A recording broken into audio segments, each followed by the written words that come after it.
Ladies and gentlemen, please take your seats. We are about to start the 2022 commencement exercises of New York University, Abu Dhabi.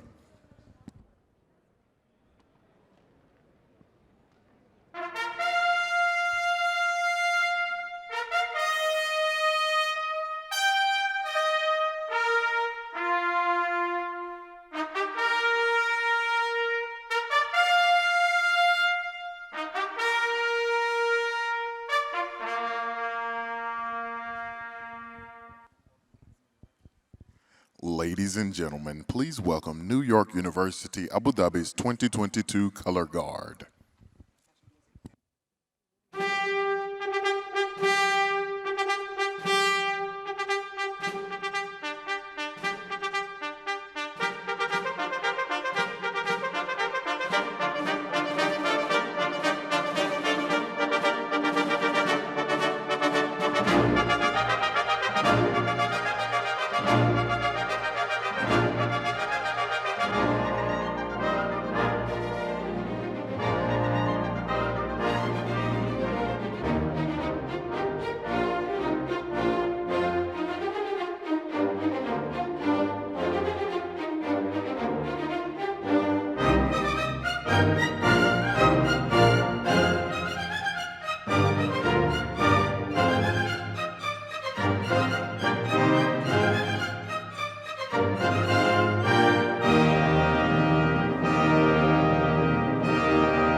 Please welcome New York University, Abu Dhabi's 2022 graduating class, led by the student banner bearer.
please welcome members of the New York University Abu Dhabi's Vice Chancellor's Advisory Group and the Student Affairs Leadership.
Ladies and gentlemen, please welcome the faculty of New York University, Abu Dhabi.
Ladies and gentlemen, please welcome distinguished members of the Platform Party.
Ladies and gentlemen, on behalf of the NYU Abu Dhabi community, we express our deepest condolences to the government and people of the United Arab Emirates in mourning the passing of the late Sheikh Khalifa bin Zayed bin Sultan Al Nahyan.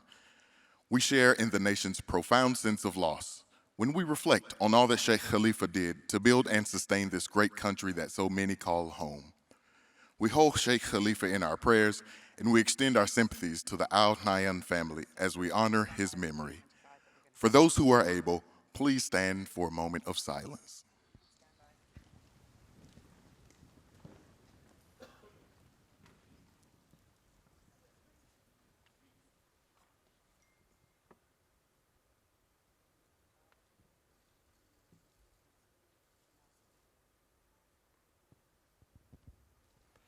We also take this opportunity to congratulate His Highness Sheikh Mohammed bin Zayed Al Nahyan on his election as President of the United Arab Emirates. We wish him great success in continuing to build on a strong foundation of progress and prosperity and leading this remarkable nation.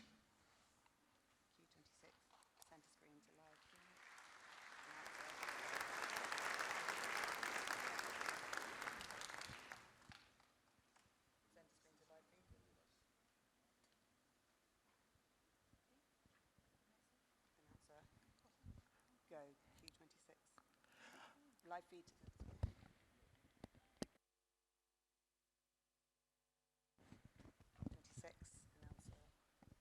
Ladies and gentlemen, please remain standing for the national anthems of the United Arab Emirates and the United States of America.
Please remember, masks should be worn over the nose and mouth at all times. Thank you for your cooperation.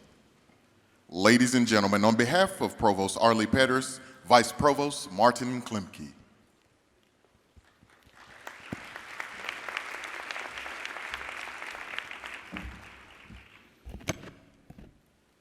On behalf of Provost Arlie Petters, who is unfortunately still in quarantine, here now in the presence of candidates for academic recognition Your Royal Highnesses and Excellencies, members of the faculty and administration, alumni, trustees, honored guests, and friends of New York University Abu Dhabi, the 2022 commencement is hereby convened.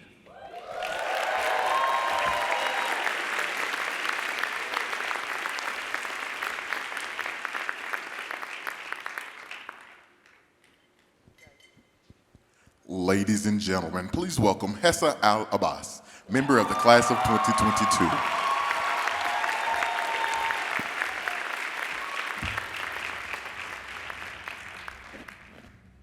Just bear with me for a second.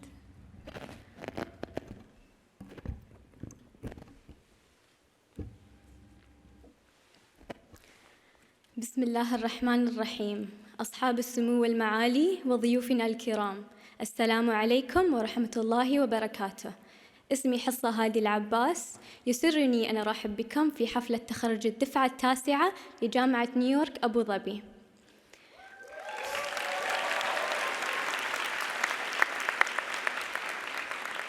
Your Highnesses, Your Excellencies, Trustees, faculty, staff, distinguished guests, and my fellow graduates, the class of 2022.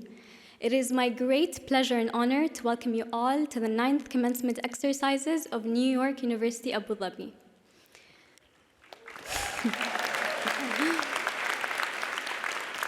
Today, we celebrate an amalgamation of people, those who have secured the job they've been dreaming of wherever in the world they may be, those who are still dreaming about their New York study away and planning their best course to get there again. And to those of you who have no idea or too many ideas about what's next, I hear you and we'll get there. For tonight, making sure our dinner reservations are in order is absolutely fine. But also, we are celebrating with those who were supposed to be here with us today. Ali As-Suwaidi, you are my inspiration and the strongest person I know. May Allah give you all the strength you need to recover. Allahumma rid lana Aliya bkamil sahhatha wa afiyatha.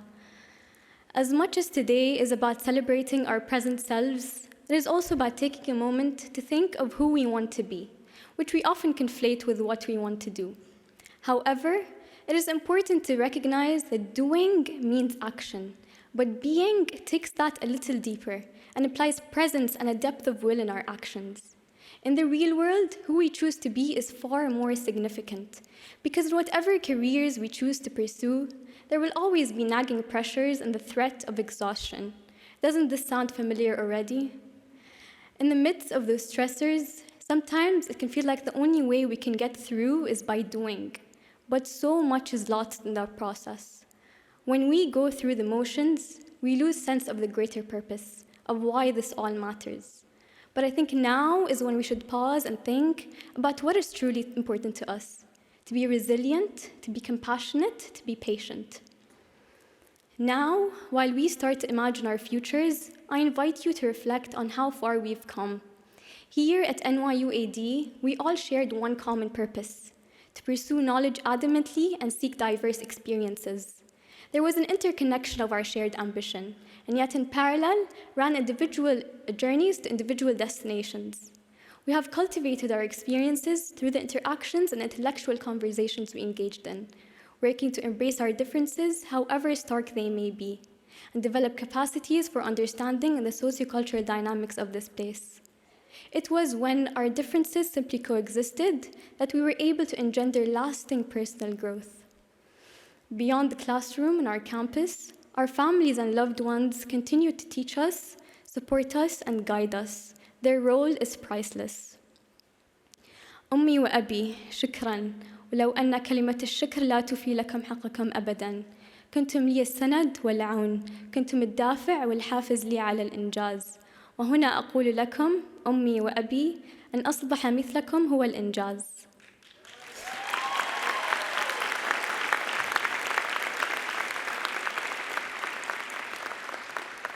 A dear friend of mine always says, life is a trial. Maybe we'll make the right decisions, maybe not. Maybe there are no right decisions after all. So don't worry too much, because the choices we make honor where we are in life, what we're going through, and what has brought us to those very moments. So if all we can do is try, then let's try our hardest to grow and to learn. We don't need there to be any right decisions. We need intention and ambition to do and to be. And I can vouch that the class of 2022 definitely knows ambition. It has been a great privilege to have known you and learned from you. May this day be a springboard into the rest of our lives.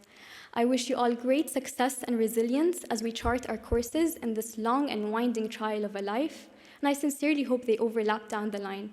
Wassalamu alaikum wa rahmatullahi wa barakatuh. Thank you.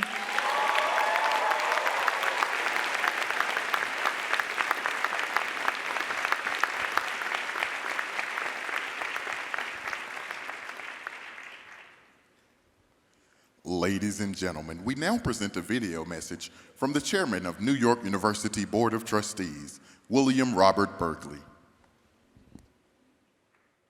Hello, I'm Bill Berkley, chair of the NYU Board of Trustees, as well as a proud NYU alumnus. As we celebrate each member of the class of 2022, I want to take a moment to look back on NYU Abu Dhabi's 11 years and the tremendous trajectory it's been on. The Board of Trustees and I have watched the progress of NYU Abu Dhabi with great pride. Your achievements are extraordinary. Excellent students drawn from all over the world who delight in learning together and learning from each other. An innovative and interdisciplinary curriculum designed for a fast-changing world. A growing research enterprise that is charting new frontiers in STEM, business, and entrepreneurship. And all this in just over a decade. But the cornerstone is you, our wonderful students. Class of 2022 today marks a significant moment in your lives. You will forever be bonded by your experience as a class attending a remarkable university during an extraordinary, at times challenging time. I congratulate you on your hard work and your willingness to engage with one another across your diverse backgrounds. You are entering a world that needs your talents and understanding of the value of an open mind and generous spirit more than ever. You are about to join another illustrious group, the community of 600,000 fellow NYU alumni around the world. I hope being a part of this dynamic university will bring you as much gratification throughout your life as it has brought to me. To you, NYU Abu Dhabi class of 2022, best wishes and warmest congratulations.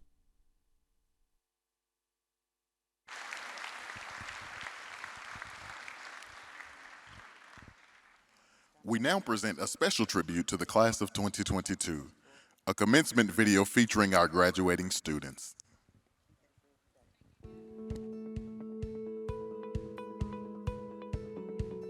My first impression of this place was that it was a simulation. Like, everything felt so unreal. Like, it felt like it was a big social experiment. The first thought that just crossed my mind when I stepped on campus was like, wow, this looks much more grand than I pictured. But then within minutes, it just shifted into the people. And the people are much more impressive than the place. People are very laid back and are not exclusive. They are very open to other cultures and people from other countries. My freshman year, coming to campus, by the way, لا دي يعني لا كان في culture shock طبعا.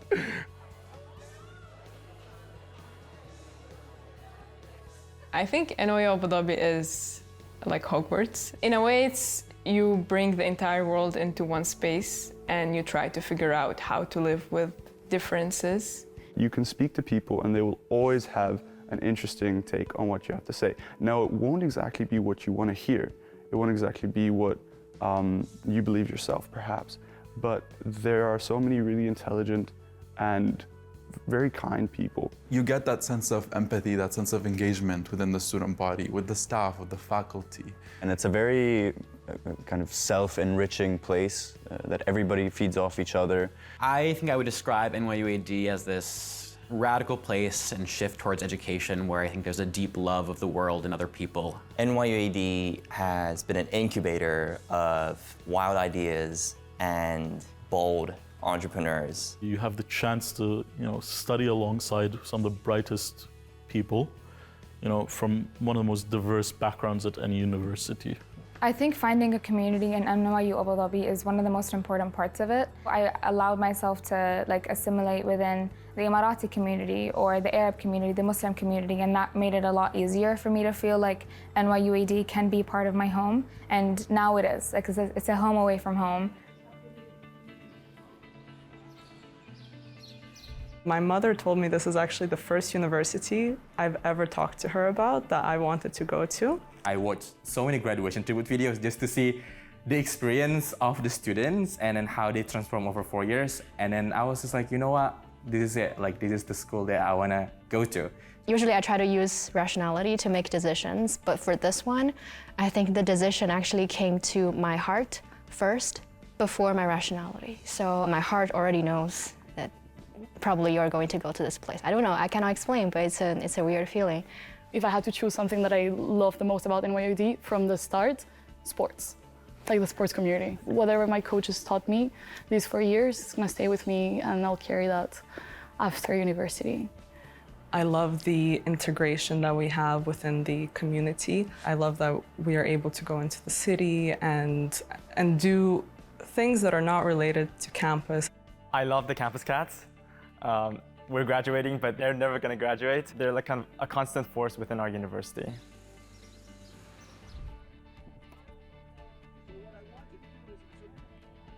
Studying at a liberal arts universities like Abu Fay, you get some of everything, while also taking a lot of classes from your major. I think a liberal arts education allows you to move beyond just your major. For me, that meant coming into university with a passion for engineering and then getting to discover a new passion in finance, for example. I want to study everything, and this has been an issue with me since I was a kid. Whenever I had the option to do this or this, I was like, why not both? And that's exactly the thing I got to do here. So when I heard about NYU Abu Dhabi and being able to do an engineering degree, but also take classes in politics and arts, it just felt like the place that I had been looking for forever. Education is a basic right for a lot of people. It's a privilege for a lot of people. And for me, it was an opportunity. It was a really hard, difficult opportunity that at one time in my life, I was like, I don't know if I'm going to get that. We should be more mindful and appreciative of what we receive. And I think when we get there, it's very emotional. Me being here in the first place, taking that big leap of faith, is something that I think I will apply in general to my future. Fear really is very constricting. It's not only does it stop you from trying out new things, but it also stops you from thinking that you can try out new things.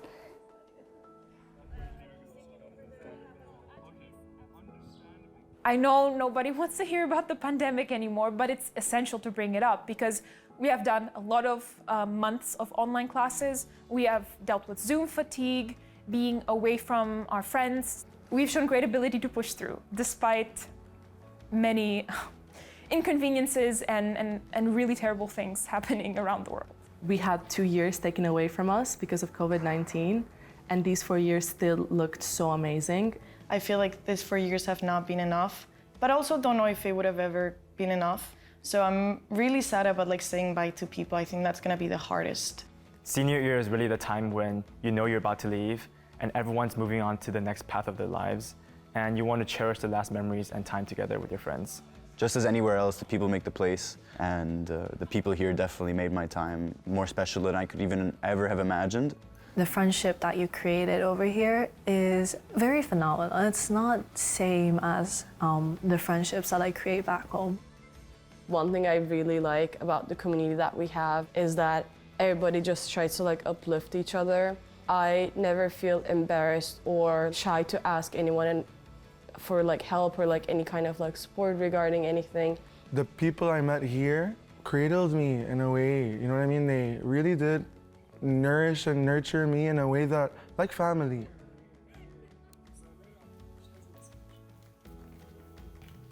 I'm going to miss a place where whatever you want to learn, there's space to learn that. I think NYU Abu Dhabi creates this environment where everything is at your hands or at your disposal, and I think that's hard to come by. The thing that I'm gonna miss the most would be the food. I think I'm gonna miss the most living all together in a very close proximity. You know, it's these little sort of quirky adventures where you get lost on the bus, or you don't really understand what's going on, or you don't know who to talk to in a shop, that you know, really stay in your mind and in your memory. I'm also gonna miss the staff, the dining hall people, their smiles as they take away our meal swipes, or the public safety officers checking up on you. I'm also going to miss the High Line, honestly. It's one of my favorite things at NYU AD. I'm going to miss that.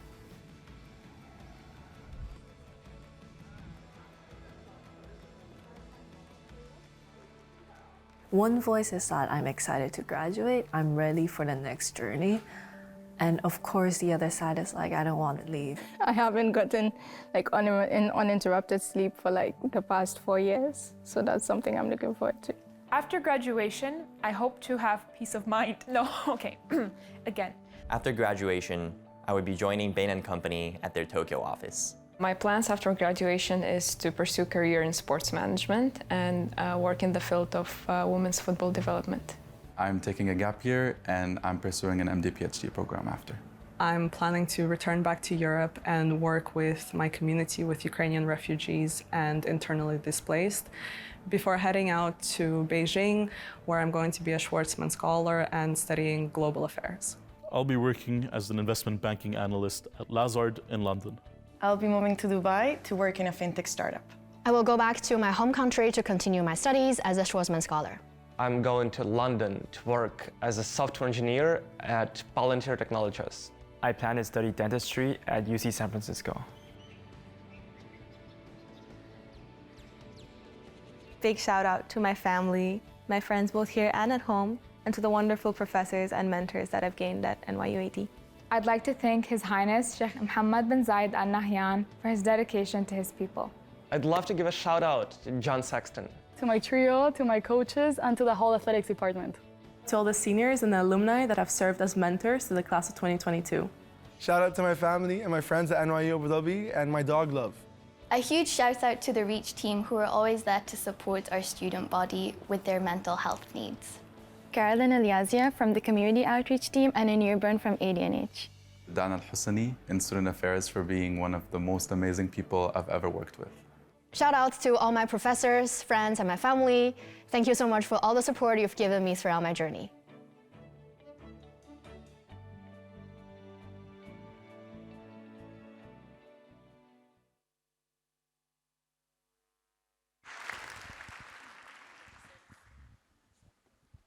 Ladies and gentlemen, please welcome Yusril Nurhidayat, member of the class of 2022.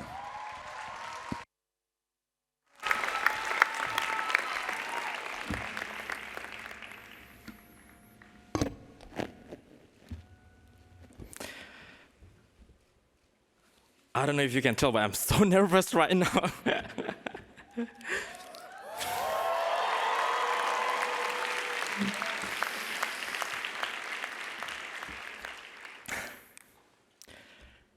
Your Highnesses, Your Excellencies, President Hamilton, Vice Chancellor Westermann, Mr. Berkley, esteemed faculty, distinguished guests, families, friends, and obviously the stars of today, class of 2022.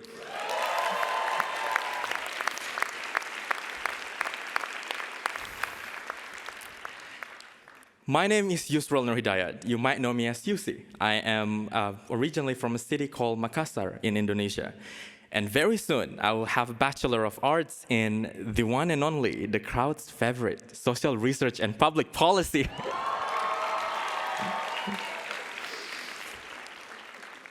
I am beyond grateful, truly honored to be addressing you all on this very special day.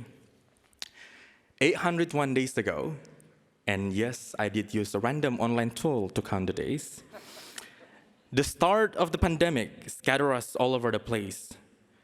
Just a few months ago, while we are approaching the end of our senior fall semester, we were still so worried about whether our commencement would be in person or not that we ended up exploding the Room of Requirements Facebook page with the "when will we find out" types of questions. But well, here we are, in person.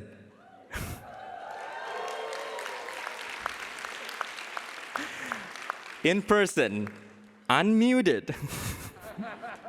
And more importantly, don't have to lie again with the broken camera that in fact is actually fine.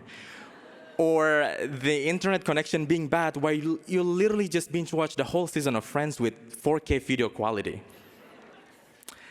But anyway, how are we feeling today? Can we get some noise for how far we've come?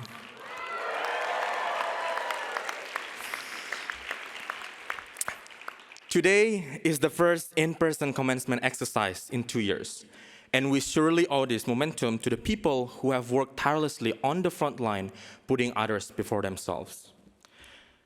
As much as today is about celebrating how far we've come, it's also about reflecting how we got here. And we know for a fact that we would not be where we are today without the unconditional love and support from everyone around us. To the United Arab Emirates and its visionary leadership, the country that has continuously inspired us by its commitment to safety, generosity, and hospitality even during difficult times, we are eternally grateful.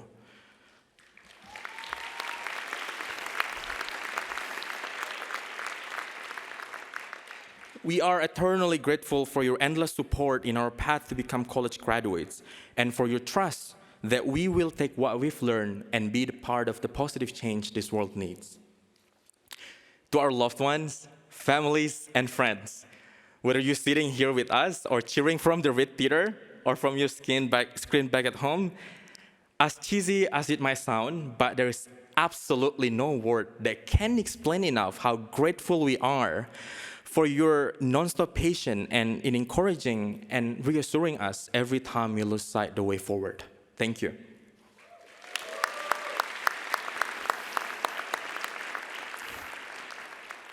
To the incredible professors and administrative staff, we applaud you for your continuous effort in doing your best to guide us, not only in our academic development, but also, more importantly, in our process of personal growth. We surely applaud how you managed through the "can you all see my screen" questions over the last 2 years. Or speaking for half of the class, only to realize that you were muted the whole time, but none of your students spoke about it. I'm gonna take this time now to apologize on behalf of the student body for that one. To all of our wonderful staff, from D1 to D2, from the library cafe to the marketplace, ADNH Public Safety Circle, thank you so much for enabling us to enjoy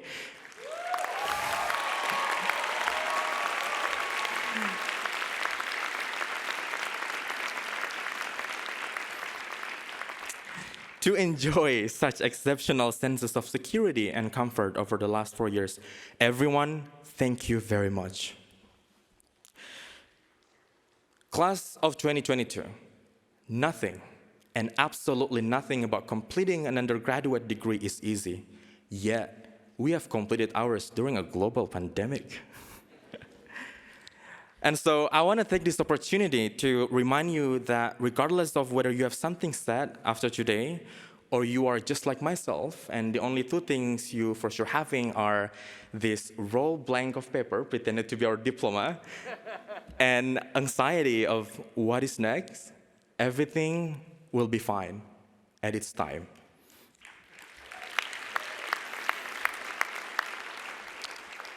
I'm not saying that it will be easy, because we have received such a great education, which also comes with great responsibility.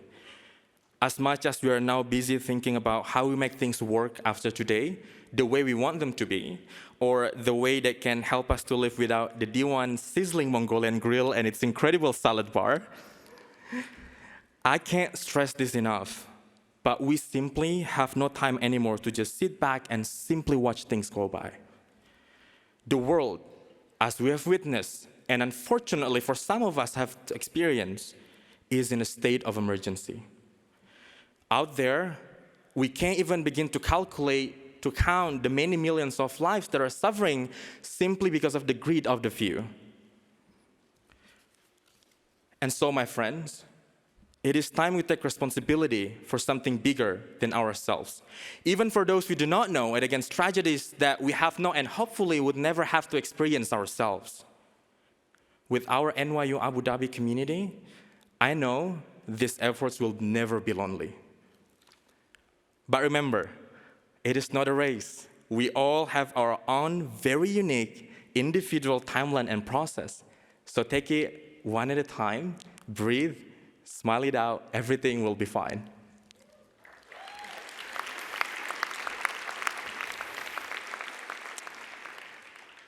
Class of 2022, I know a lot of you, like myself, would be triggered by the question I'm about to ask.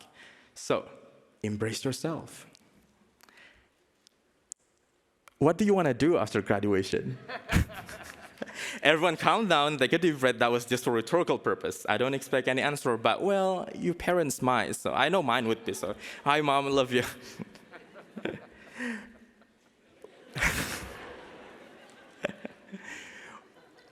What do you want to do after graduation? In fact, it's not really the questions that our time here at NYU Abu Dhabi have prepared us to answer. The question that I think rather more suitable for us, and as Hessa also touched upon earlier, is what do you want to be after graduation? Who are you going to be after today? Right now, right here, I can't, of course, I know that I won't be able to answer this question on behalf of everyone. I simply can't condense all your unique individual aspirations into a single narrative, so instead, allow me to answer this question by sharing my story. The story about who I was, who I am, and then who I want to be. And hopefully, this story can in one way or another speak to yours. Now, I might sound a little bit overconfident to you all, but I've always known who I want to be ever since I was just a little kid. I want to be nothing but just like my mother. My father passed away when I was just 7 years old. He left me, my mom, and my 2 younger siblings. And not so long after that, I went to my elementary school one morning only to be told that I was not allowed to attend any of my classes anymore because of the accumulated unpaid school fees. At the time, I was so close to just simply giving up, but it was my mother who kept me going.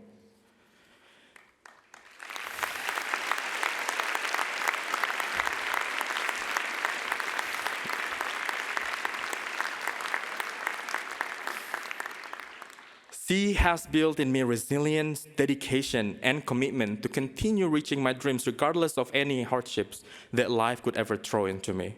However, as a matter of fact, she never told me about any of those values. Instead, she continuously showed me all of those values through her actions, striving day and night to rise above despairing circumstances. As the eldest child, I then used my used-to-be school time to help support my family's economy, washing other people's dishes every day until 2 a.m. in the morning, so my family could have something to eat and my sister could continue her education.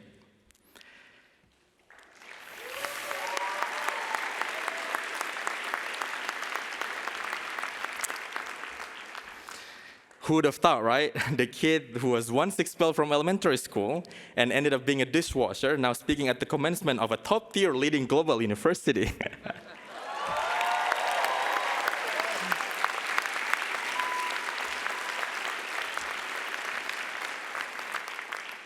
But that was exactly what my mom taught me. We never know what the future stores for us, so continue to trust the process and to never stop believing in yourselves, even when life seems impossible. There are some things in our life that happen to us that are unfortunate, but we shouldn't let those circumstances dictate how we use them move forward. If anything, we can add them to our testimony in a way that can inspire others. I know for a fact that I'm not unique. We all have gone through some forms of hardships to make it this far. To my fellow first-generation students, those who are coming from economically disadvantaged backgrounds, and the ones who are constantly challenged by their very own identities, your dream is valid, and in your path, you are never denied.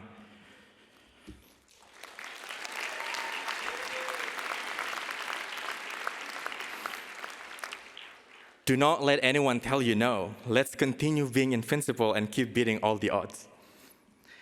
For us, NYU Abu Dhabi has been a dream come true, but the work must certainly continue. We owe it to the people who supported us and believed in us to pass their kindness forward, now more than ever. Today is just one of our many beginnings, and I hope that as we move forward into our next chapter in our life, we continue to put our focus on thinking who we want to be. Class of 2022, you all are some of the most passionate, hardworking, kind, resilient, and more importantly, funny people I've ever met in my life.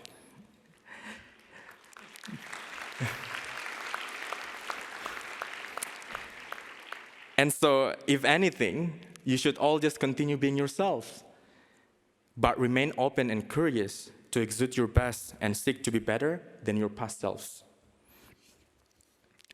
Class of 2022, we are graduating in a very special year, UAE's year of the 50th, and as modeled by the country, let's take today as a momentum of reflection and preparation as we celebrate our remarkable journey and commit towards the transformative changes in the years to come. And in this spirit of reflection and looking back, allow me to read the opening paragraph of my common application essay. Which, by the way, I only finalized seconds before the deadline for ED2, so excuse all my grammatical errors. But anyway, here it is. As I grab the last plate, I turn my head upwards to catch a glimpse of the sparkling stars in the sky. I envisioned myself among the shining stars that people could look up to.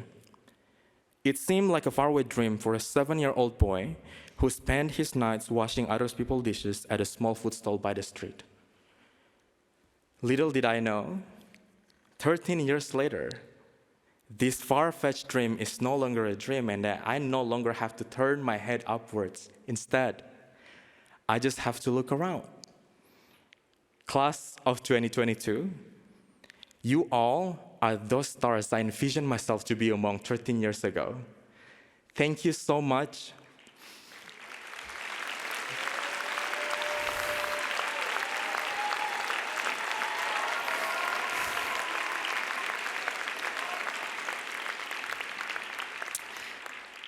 Thank you so much for this incredible ride. Thank you for making me who I am today. Congratulations, we did it. Go Falcons!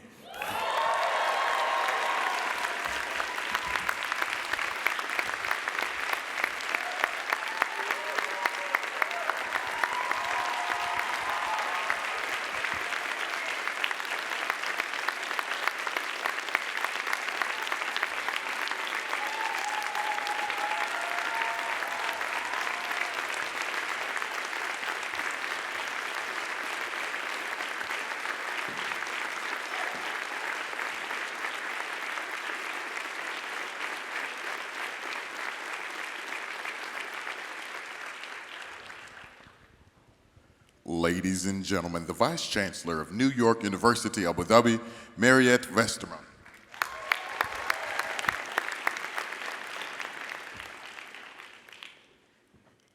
Yussi, thank you. You think you were nervous? Now I have to speak after you. I always say it's okay to be a little bit nervous because it means you try hard, and that's what you all did. Mother of Yussi, I know you're out there. We haven't met, but to us and all of us here, you will always be this remarkable mother who raised an incredible son. Congratulations.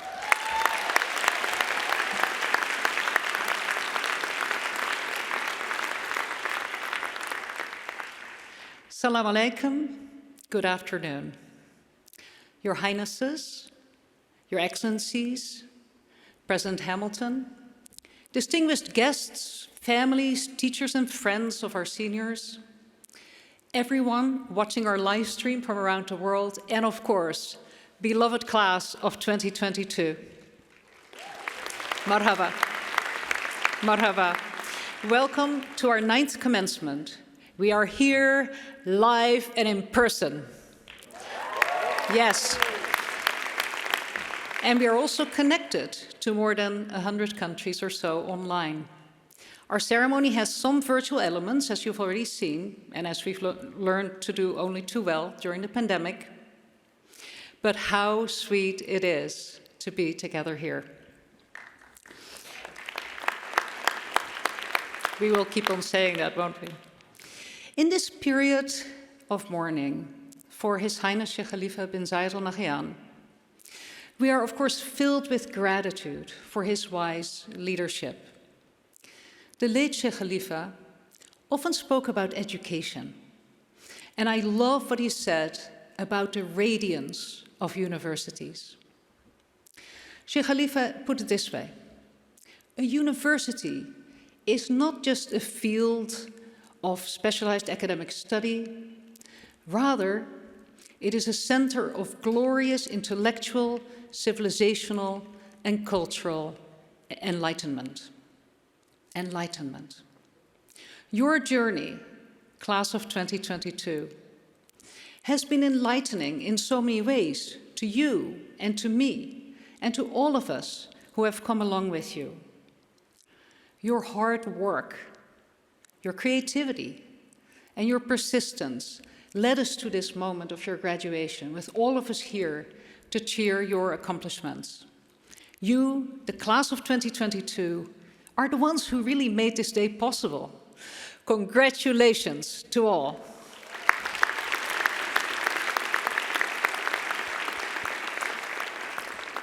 And congratulations to all your loved ones who are here with you or around the world. Because class of 2022, as Yusril reminded you, you had plenty of help from loved ones along the way. May I ask all of you then to take this moment to thank all of your families and friends, teachers and mentors for their enduring support and love for you. Thank you. Thank you all.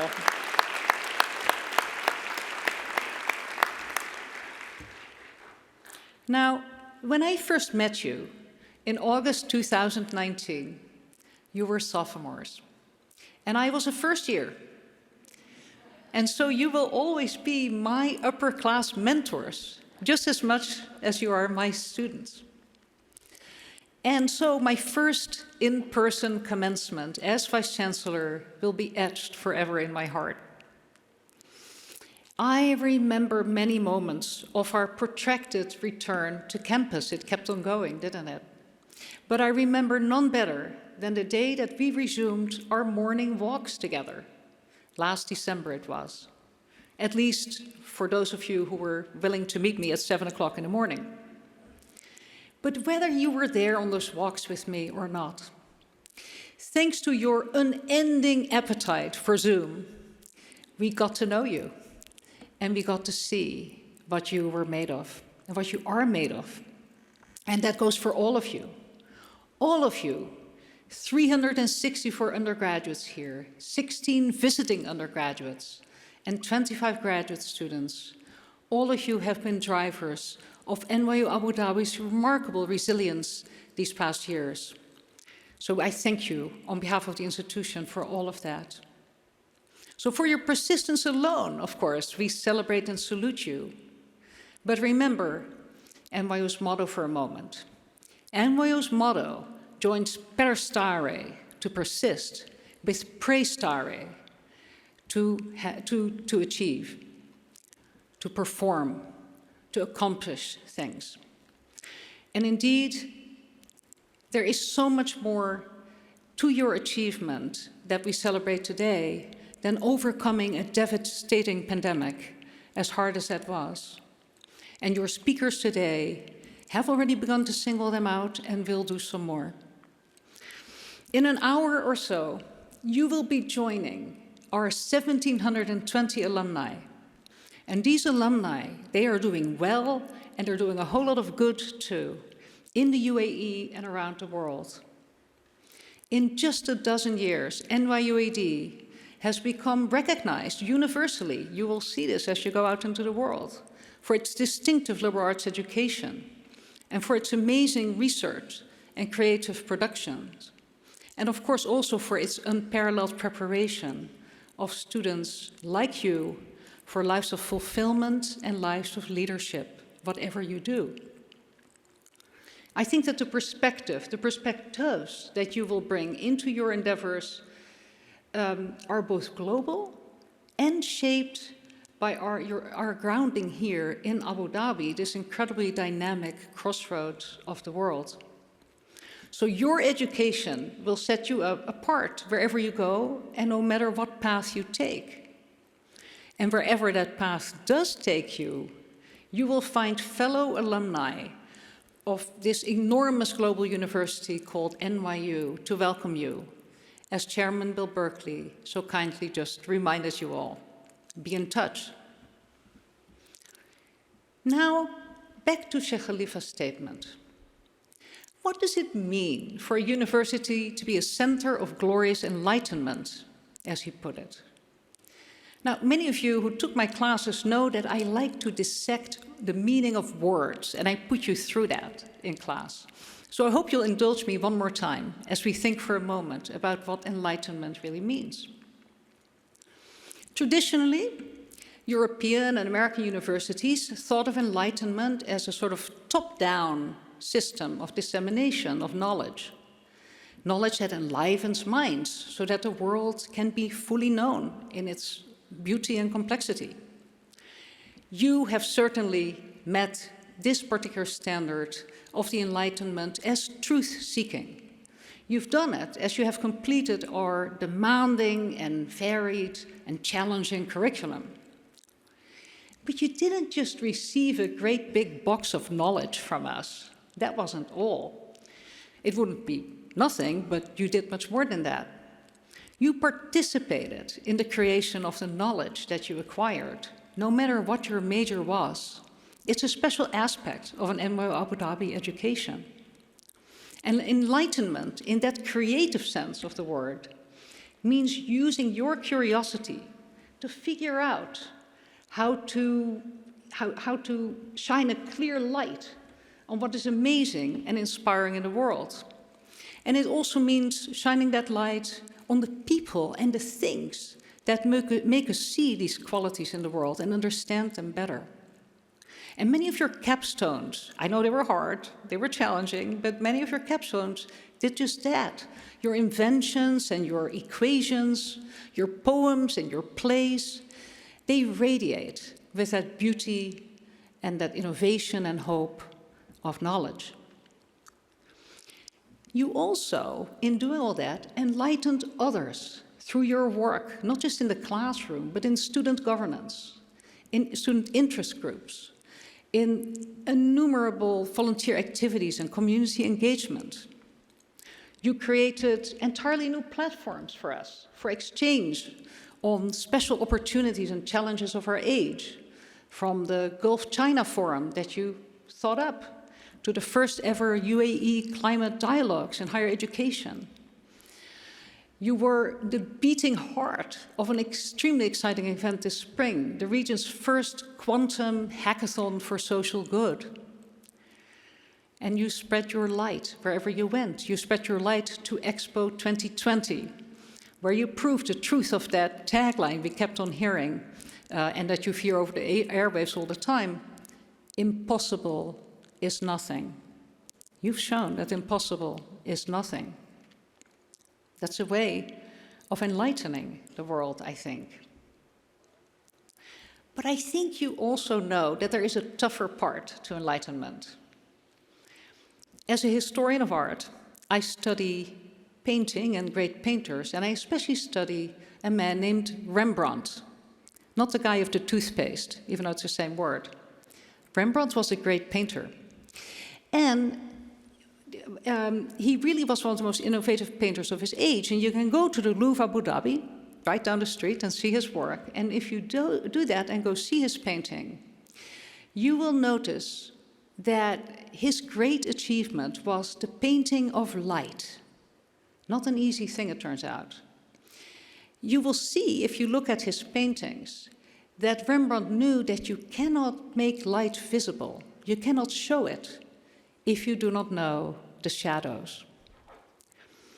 And enlightenment also means that. It means bringing to light what lives in the shadows, making visible those who face discrimination just for who they are, spotlighting unfair conditions and existential threats that we can confront and address them only if we see them.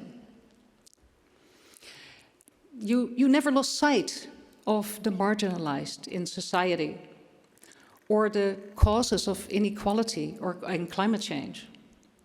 You called on us, your elders. You called on us, your elders, to help you face these challenges of our time. You never blinked in the harsh light that those conditions bring about. You also learned all along, as we worked on these matters, as we always did, that good change does not come easy. But you kept us focused, all of us focused, on the enduring promise of NYU Abu Dhabi, which is also the promise of this country, the UAE. And that is that it is possible to make common cause across differences for a better world. You showed us that. So now, with your potential unleashed and your amazing skill sets available to you and your beautiful dispositions, nothing indeed is impossible to you. Our future is brighter with you at its leading edge. So NYU Abu Dhabi graduates, you are now prepared for lives of purpose and care for others and for our shared planet. It is so needed. Please keep shining your beautiful, beautiful light. Mabruk.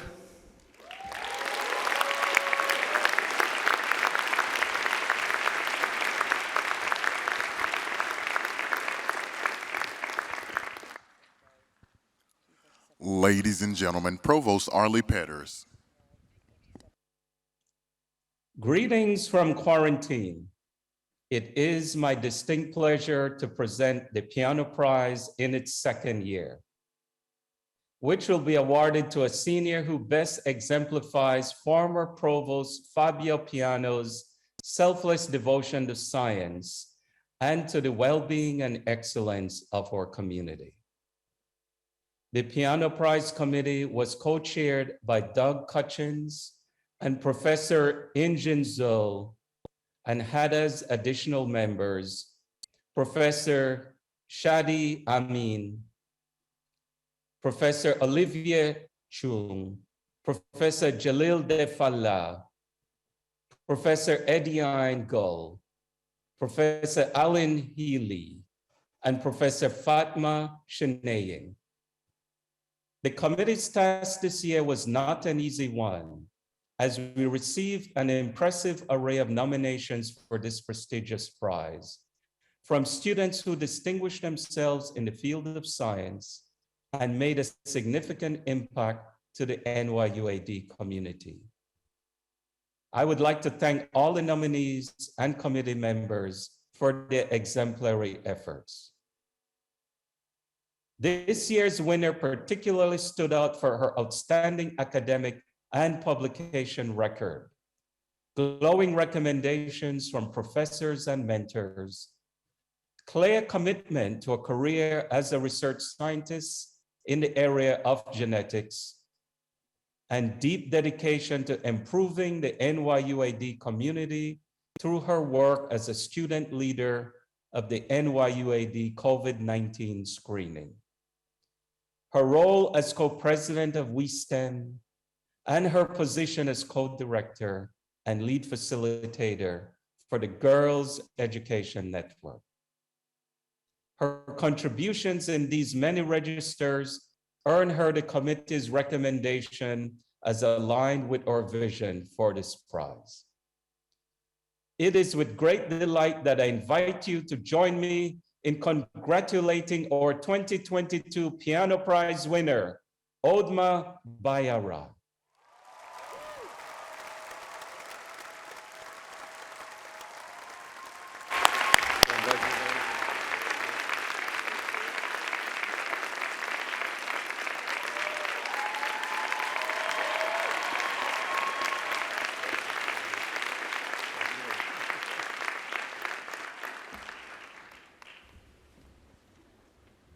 Ladies and gentlemen, the president of New York University, Andrew Hamilton.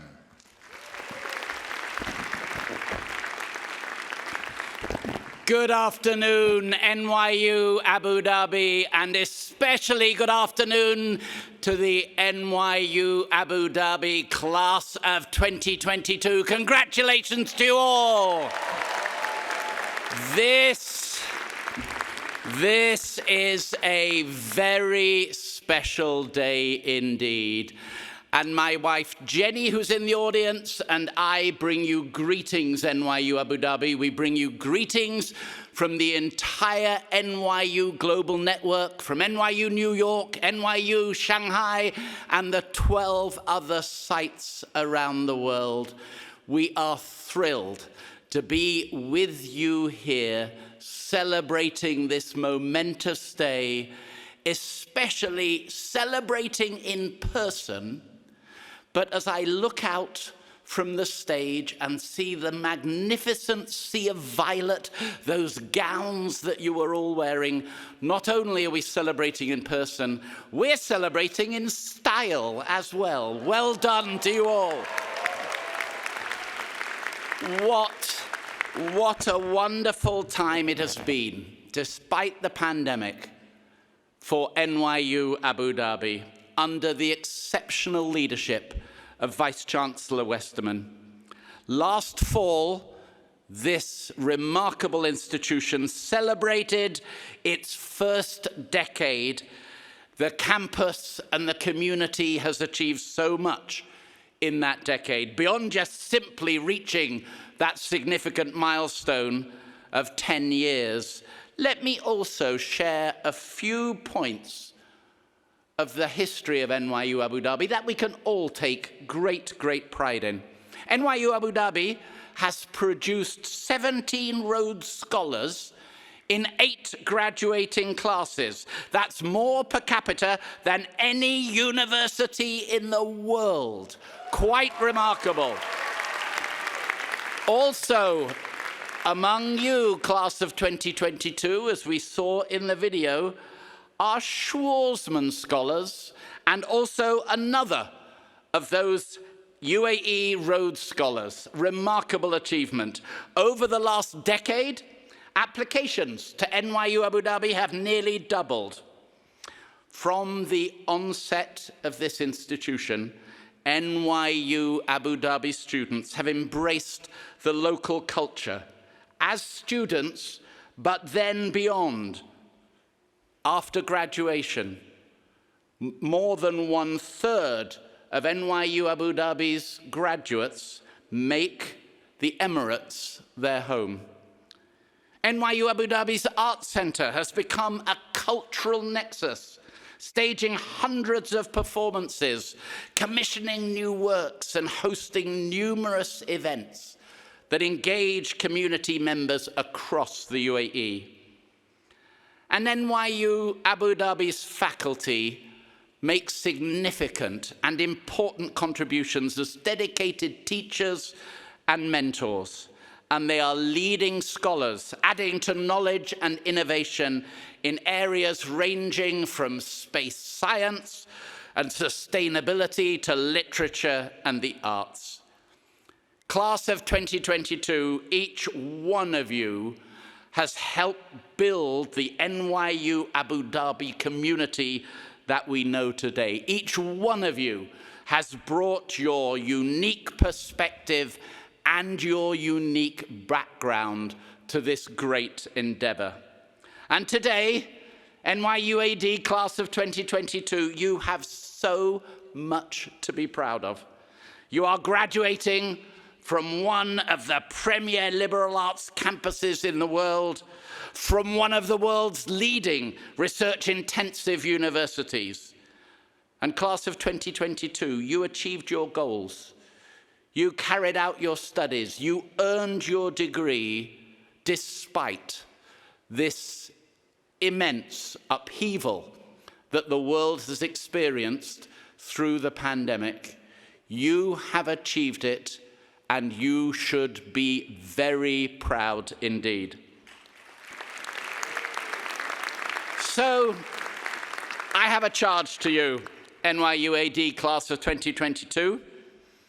Here's my charge. You have all followed, each in your own way, an adventurous path to get here. We heard Yusi's path a few moments ago, a quite remarkable one, but each one of you has a story, an adventurous pathway to NYU Abu Dhabi.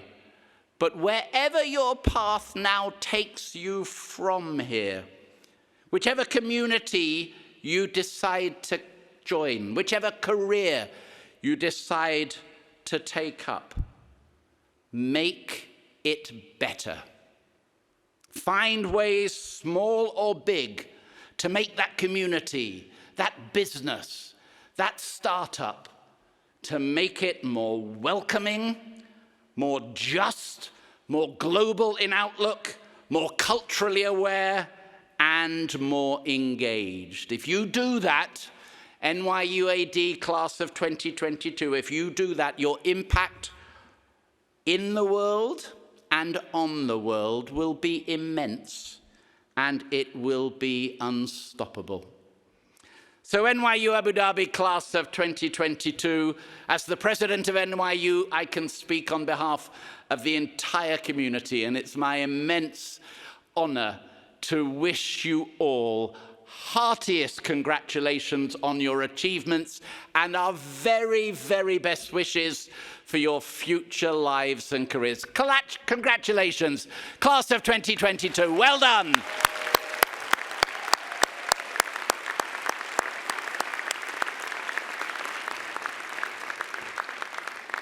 And now I would just like to take a few moments to talk about leadership, and especially to express my thanks to the leadership of NYU Abu Dhabi, and especially the Vice-Chancellor, Mariët Westermann, for leading this community through some of the most difficult, some of the most challenging times of these past decades. Ladies and gentlemen, would you join me in thanking them for everything they've done to keep this community safe and on track? Mariët has been a steady presence leading up to this 10th anniversary for the campus, and she also has a compelling vision for the future of NYU Abu Dhabi that we all look forward to watching unfold. I'd now also like to take a moment to acknowledge Mariët's predecessor, Al Bloom.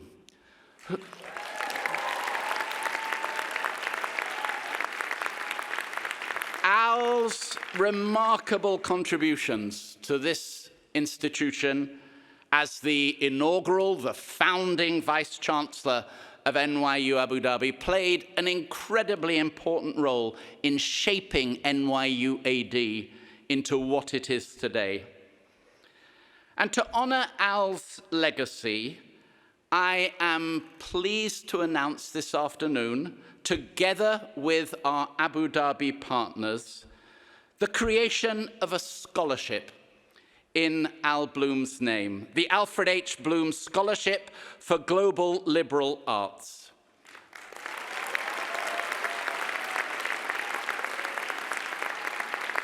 An exceptional student will take on the 4-year full scholarship as a way of sharing Al's vision of building an inclusive and peaceful world, and his commitment, his intense commitment to cross-cultural communication. And in his absence, my colleague Carol Brandt, a friend to Al for many years, Carol will say a few words on his behalf. Carol.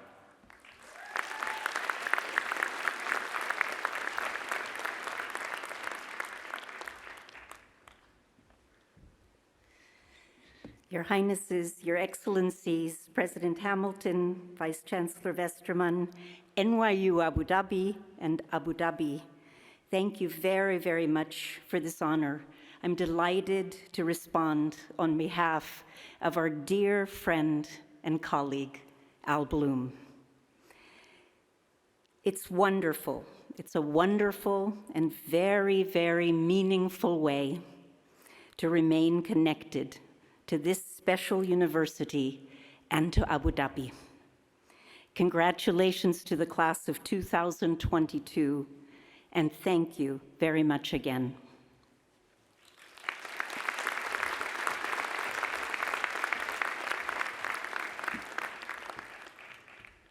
It's now my great pleasure to welcome Dr. Ellen Stofan, Undersecretary for Science and Research at the Smithsonian Institution, who we are honoring this evening. Dr. Stofan exemplifies the critical role of women in STEM, having served as the chief scientist of NASA and as a senior scientist with the Jet Propulsion Laboratory. She was also the John and Adrienne Mars Director of the Smithsonian National Air and Space Museum. She currently serves on the science team of the NASA Dragonfly mission to Titan. To the NYU Abu Dhabi graduating class of 2022, future leaders, faculty and staff, the Board of Trustees, and family and friends of today's graduates, thank you for having me here with you virtually to celebrate this auspicious occasion. I wish I could be there with you in person. I've been to the campus before and seen what an amazing place of learning that it is. You know, today marks an incredible personal milestone. When you decided years ago to come to NYU Abu Dhabi, you probably had no idea what was in store or how these years would shape and change you. The experiences you've had, the friends you've made, the professors who've inspired you, they helped you discover your best self. You couldn't have imagined that your college years would get caught up in a global pandemic, changing everything, making everything harder, and causing some of you incredible personal losses. Like many of you right now, the world around us is beginning a new chapter. We face this new era with slight trepidation, much hope, and the cold comfort that everyone is experiencing this challenge together. Yet here you are, in person for the first time since COVID began. There's no better tribute to the challenges you face than being able to hug your fellow classmates and share this moment with your family. You did it. This day was years in the making, but it comes with a question. Where do you go from here? This may be the greatest personal achievement that you've accomplished in your life so far. So far. The opportunities before you are as vast as the observable universe. I want you to take a moment today, on a day when anything seems possible, to ask yourself how high and far you can truly go. The uncertainty of our time gives you the chance to think creatively about how you will explore and grow and contribute to the world around you. You didn't arrive here today by giving up when faced with the inevitable setbacks that all of us encounter in life. The pandemic is just one example. It's unprecedented in scope and impact. But we can address and overcome it in all aspects of our lives if we come together with creative solutions. Your dreams, imagination, and commitment to tackle this head-on have already made an impact. As you move onward and upward, my graduation day advice for you comes from 5 plucky robots currently over 150 million miles from here on the surface of Mars. The rover that landed on the red planet in February of 2021 carries a name that is at the core of every great human achievement, and particularly meaningful in this moment in the years ahead for the class of 2022. Perseverance. After more than a year on Mars, Perseverance has only just arrived at a site called Three Forks, where an ancient river flowed billions of years ago. Over the next 6 months, Perseverance will collect samples that we hope will contain fossilized evidence of microbes or other ancient life on Mars. After a years-long journey across millions of miles, this work has only just begun, and the possibilities for discovery seem limitless.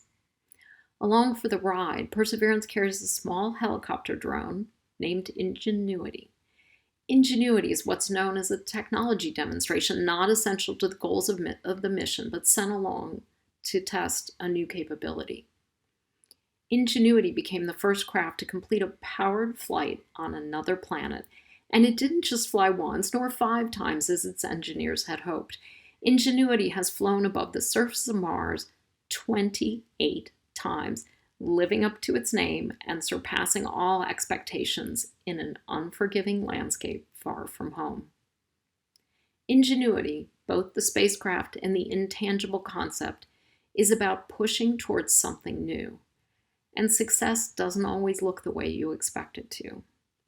Years ago, I led a team proposing to send a floating probe, essentially a boat, to a methane sea on the surface of Saturn's moon Titan. The mission wasn't selected, but we pushed the envelope for low-cost and innovative exploration concepts. And now I'm a co-investigator on a mission called Dragonfly to that same moon, Titan, this time an octocopter, not a boat. Ingenuity can lead to failure, but it also leads to eventual success. Let's go back to Mars. Before Perseverance and Ingenuity, there was curiosity. For humans, curiosity begets ingenuity and fuels perseverance. NYU Abu Dhabi emphasizes the importance of an interconnected world, so I know all of you are innately curious. Nurture that and never let it go. Continue to learn about other people, about other countries, about other worlds. Have intellectual curiosity about your field and explore subjects outside of your wheelhouse. Answers to intractable problems have a way of presenting themselves in unexpected places. By now, I think you're starting to see a theme with the rover names: Perseverance, Ingenuity, Curiosity. We named our robot emissaries after the traits that help us reach for the stars, which brings us to our next rover, Opportunity. If you watch for them, you will always find opportunities to grow, whether in your career or an exciting new adventure. Trust me, I know it can be scary to take advantage of new opportunities. They can present their own challenges and uncertainty. But don't let fear or anxiety parallel you. For me, my mentors played a huge role in making sure I didn't let exciting opportunities pass me by. My mentors didn't just help me navigate my work, they truly acted as my champions. A champion will not only think of you when an opportunity presents itself, but they'll encourage you and help you seize it. And remember, when the time comes, be a champion for others.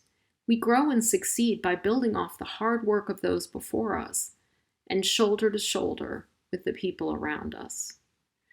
Careers don't always move in straight lines. Mine didn't. I worked on technology programs, science missions, Earth missions, Venus missions, Mars, Saturn. I took on leadership roles I didn't think I was ready for, and sometimes I probably wasn't. But by taking every opportunity, even if it wasn't in my plan, I built a resume that took me to become the chief scientist of NASA and now the Undersecretary for Science and Research of the Smithsonian, leading science initiatives around the world and across the galaxy. Our catalog of Martian rovers and her human virtues wouldn't be complete without spirit. A passionate spirit is one of the most essential elements in a successful career. It's key to inspiring people you'll lead. Sometimes I wonder what my 10-year-old self would think about my job today. I get to go to work every day and do what I'm most passionate about. I hope she'd be proud, inspired to keep facing life's challenges, and maybe a little relieved to know it will all work out. But of course, that would spoil the surprise of finding that path for herself. As you leave here today, I want you to hold on to the perseverance, ingenuity, curiosity, opportunity, and spirit that you feel right now. I said you got here through your hard work and tenacity, which is true, but you also know that the support of family, friends, teachers, and others helped too. Always know that they are still behind you every step of the way.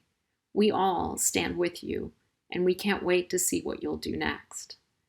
Build and nurture those relationships. Be kind and patient with each other, and support each other's dreams. I wish you the best of luck.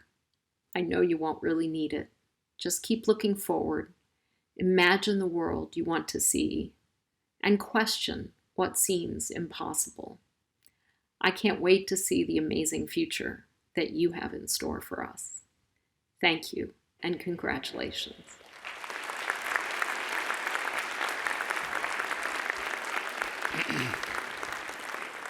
Dr. Stofan, Ellen, thank you for those wonderful and inspirational words. In recognition of your extraordinary impact in deepening our engagement with science and the opportunities for discovery, and in gratitude for your contributions toward a more understanding and inclusive world, on behalf of NYU Abu Dhabi and New York University, it is our great honor to present you with the NYU Abu Dhabi Global Leadership Award. And yes, thank you. And it's our hope very much that this award will bring you even closer to the NYU Abu Dhabi community. Congratulations, Dr. Stofan. Thank you to President Hamilton, Vice Chancellor Westermann, and NYU Abu Dhabi for this award. It is an honor to be considered a peer by an institution that shares so many of the Smithsonian's values. Both of our organizations work towards a more engaged, interconnected world where all voices are heard and all people can discover their full potential. I hope our two institutions can pursue that dream together in the years to come, joined now by the class of 2022. Thank you again, and congratulations to today's graduates.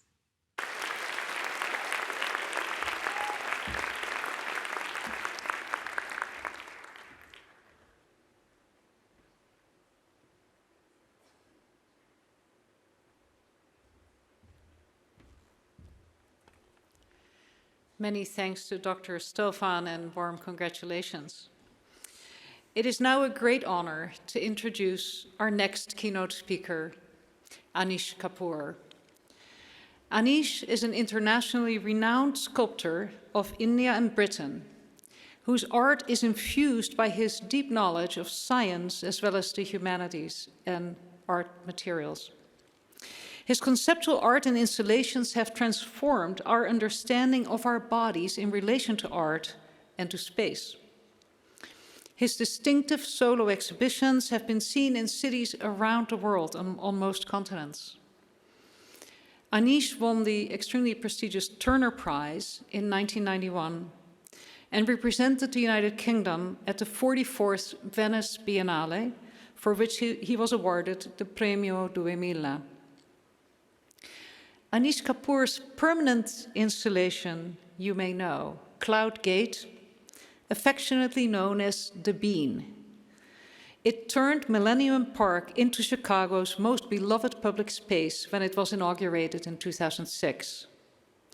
Before the pandemic, more than 13 million people per year came to see it. That is 4 million more than the Mona Lisa in any given year. Anish. First of all, I would like to congratulate you all on your graduation. Bravo. Please allow me to say a few words here. In a post-information age, which we must accept is upon us, we still educate our children in Victorian fashion. In most of the world, we force our children to internalize outmoded information. But their deep selves are banished from the classroom and left mostly uneducated. By this I mean the disciplining of our children to suppress that which is not acceptable to society, that which is disobedient, that which is creative, that which is inventive, that which is playful. In other words, we push away, or at best ignore, the darker side of what it is to be human and fragile. It is the role of the artist to rediscover this, to de-educate the self, to turn upside down that which is known in favor of that which is not known, the unknown, or the half-known, or the unseen, or the unthought known. I argue passionately for this deep de-educating of ourselves. I therefore implore you young graduates, do not rush to get a job. Do not blindly enter the forum of the capitalist enterprise, which we falsely call modernity. Do something that comes from your deep self, something other. This takes a great amount of work and an even greater amount of courage. In the 6th century BC, the Buddha sat in long, silent, deep meditation. He did the opposite of what is asked of us in education. He looked inwards, not outwards. About 300 years later, in Afghanistan, the first stone images were made of a sitting figure, apparently inactive, but a warrior of the spirit. Imagine that for the previous millennia, it was the warrior, fully armed, facing outwards, active, male, that was the image of power. The warrior is, of course, strength, control, and violence. Then we have this sitting stone figure with eyes closed or mostly closed, his vision turned inward. This is not an active image. Nothing is apparently happening. This figure is still contemplative and yet fully dynamic and powerful. How can this be? Eyes turned inward are not passive. They are engaged in deeply energetic stillness. I have come to understand that this is done formally through a combination of geometry and by making the chest of the figure expansive and large. 2,000 years later, the German artist Caspar David Friedrich made a painting in which he placed a person on the edge of a cliff looking outward in wonderment at a misty landscape. This is, of course, what we call the sublime. Caspar David Friedrich was pointing to the idea that the inner and the outer are in poetic dialogue, in sublime, if you like, poetic unison. What does this, you may ask, have to do with the world we live in today? Well, everything. All around us, ethno-nationalism is rife. Right-wing governments the world over are in shameful assault on culture.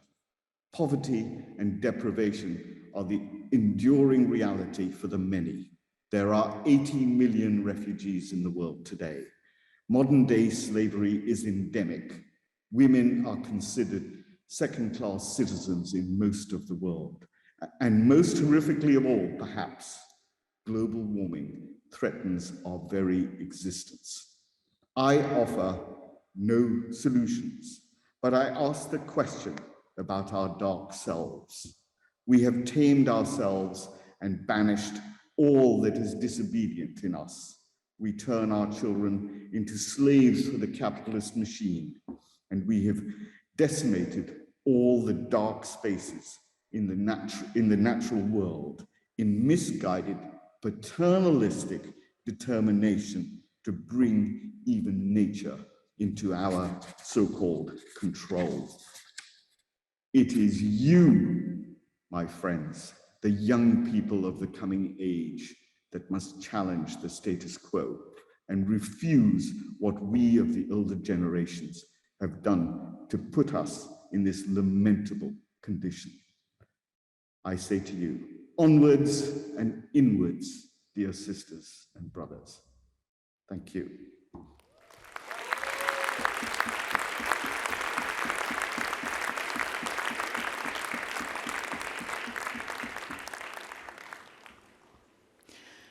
Anish Kapoor, in appreciation of your thoughtful and inspiring words, and in recognition of your extraordinary vision and your enduring contributions to the arts and the public realm, and in thankfulness for encouraging and exhorting all of us to address deep and urgent questions about our world.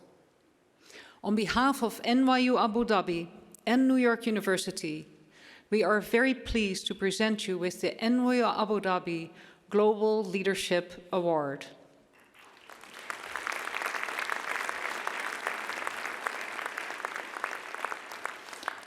And we really hope that this award will further strengthen your connection to NYU Abu Dhabi and our community and this country. Warm congratulations. May I say that I'm deeply honored to receive the NYU Abu Dhabi Global Leadership Award. Thank you.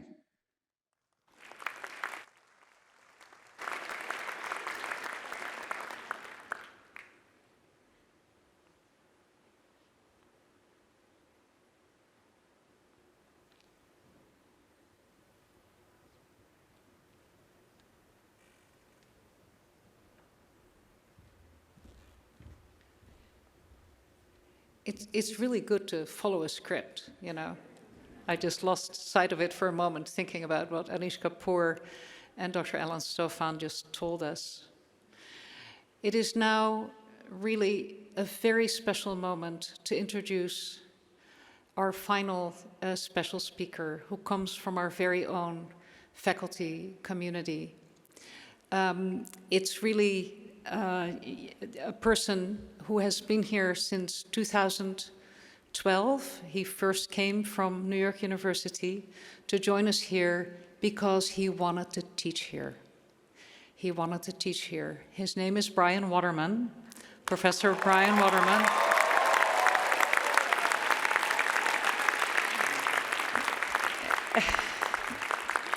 As you can tell, nothing that I could possibly say would enhance the introduction, but those of you who may not know who he is also our outgoing Vice Provost for Undergraduate Education, a job he did with his heart and soul. He played many incredibly important roles here for us, but most importantly, he got to know every single student and saw them for who they were and supported them for who they were and what their ambitions were.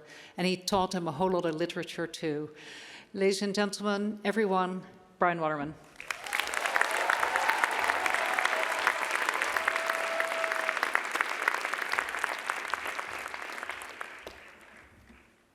Woo. Give me a second. Just going to take it in for a second. I'm going to adjust these. All right. Wow. Your Highnesses, Your Excellencies, distinguished guests, members of the NYU Abu Dhabi community, colleagues from New York, all those watching online, thank you for being with us on this special day. Your families of our graduates, thank you for the support you've given them, for trusting us with their well-being during these sometimes tumultuous years. And finally, class of 2022, look at you. We've been saying it all day long, but isn't it great that we're here in person? I think the fact that we keep saying it is a little bit of PTSD. I'm going to say it one more time. Isn't it great that we're here together in person.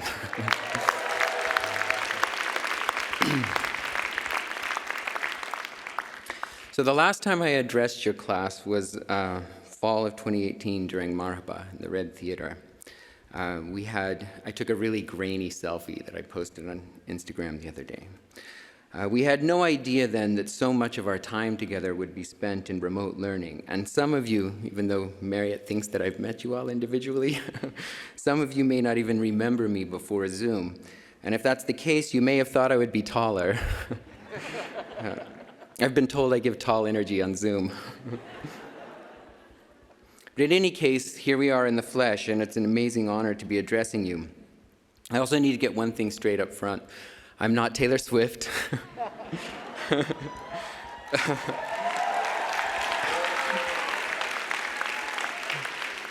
I'm 100% sure that I did not get this invitation because I wrote a pop song called 22. I Googled it. I'm not even as tall as Taylor is. It's okay, I'll shake it off.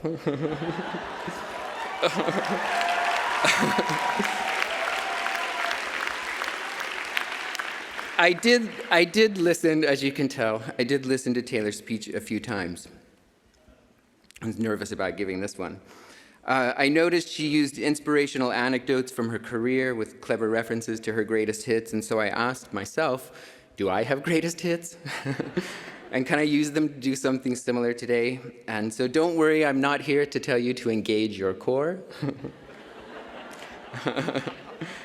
I'm not here to wish you good morning on Instagram from a sunrise run behind the campus. But as I think back over my decade at NYU Abu Dhabi, one topic does suggest itself above the rest: contagion. I'm going to go there. Back in 2012, when I created a class called Contagion to teach during my first semester here, I didn't realize that it would eventually feel more like fact than fiction. I knew I was designing a course that drew on literature from around the world and across time to ask big questions about human experience, because that's the point of the core, after all. Over time, my students helped me understand that the course's big question boiled down to this: are we too connected? The answer we've generally arrived at is no, and that our very vulnerability to contagion is what potentially unites us. Our connection is a starting point, a fact, from which approaches to public health and community building should spring. Teaching this class during the pandemic has also made me wonder if the question, are we too connected, somehow gets it all backwards. What kind of fears or privilege or inequality does such a question even encode or cover over? What if the real problem is that we're not connected enough? What if our ties are uneven and our networks segregated and our interests ultimately selfish? Over and over, the literature of contagion teaches us that the plague reveals who we really are. From my vantage point, the pandemic showed you, the class of 2022, to be fierce advocates for the well-being of our student body as a whole, through all manners of trauma near and far. Working closely with many of you during the pandemic, I heard you express one anxiety over and over: would we, your teachers, truly appreciate what you've been through and respond with compassion? I hope the answer has been yes. Personally, I learned something invaluable from my pandemic teaching.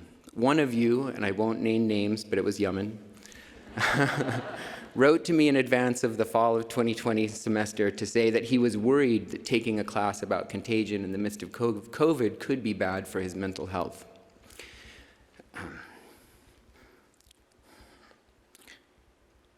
I resolved right then to make the course and all of my teaching, from now until I someday, inshallah, retire, a resource for mental health rather than a hindrance.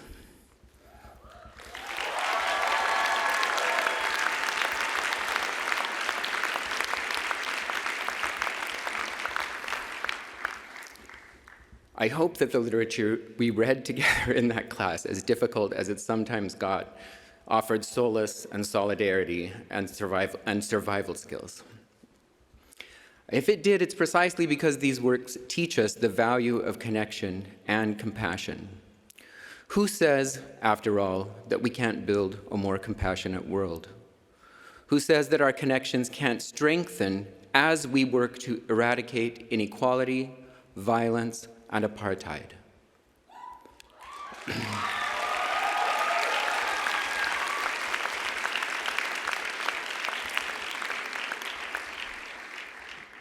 In that regard, your class's concerns are my own, and I will carry the lessons that I learned from you with me through the rest of my career.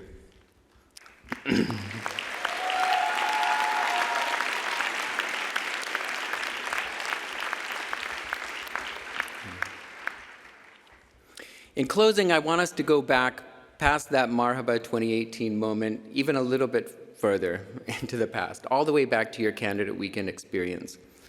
I have some pictures from that too. At that point, gathered in one of the forums downstairs from where you're sitting right now, would have asked you to take a deep breath. Maybe you need to do it again. I would have told you something about the core curriculum and its big questions.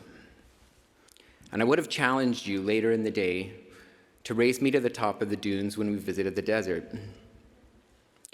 And when you got there, ideally just as the sun was beginning to set over the sand, I wanted you to ask yourself, what did you hope to get out of your 4 years here that went beyond mere preparation for the job market? And I'm going to challenge you again today. When you find yourself alone and in a quiet moment, ask yourself, what did you gain here beyond a degree? My hunch is that the answer will have something to do with the experience of shared vulnerability and connection. Have you made some connections to people, ideas, or places that you didn't expect to when you started? Here's what two of you, Yasmin and Tatiana, had to say in that regard in a recent essay about radical friendship. Yeah, it's okay.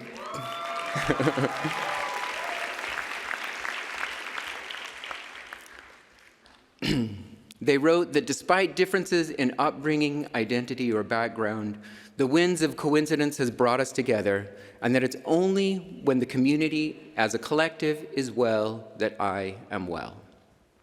What Yasmin and Tatiana teach us, what they've taught me anyway, is that by multiplying and strengthening our connections, not fearing them, will we rebuild a better world. It's my hope that in spite of all the challenges you've faced, and it really has been messed up sometimes, it's my hope that in spite of all of the challenges that you've faced, that you've experienced community in some measure here, and that you'll carry it with you throughout the rest of your lives. For my part, standing here with you today, reflecting on our journey together, I know that I will. And so, we did it.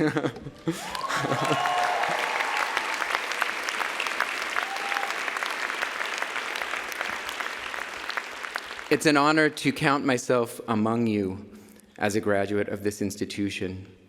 Congratulations, class of 2022. Thanks for letting us be part of your last 4 years.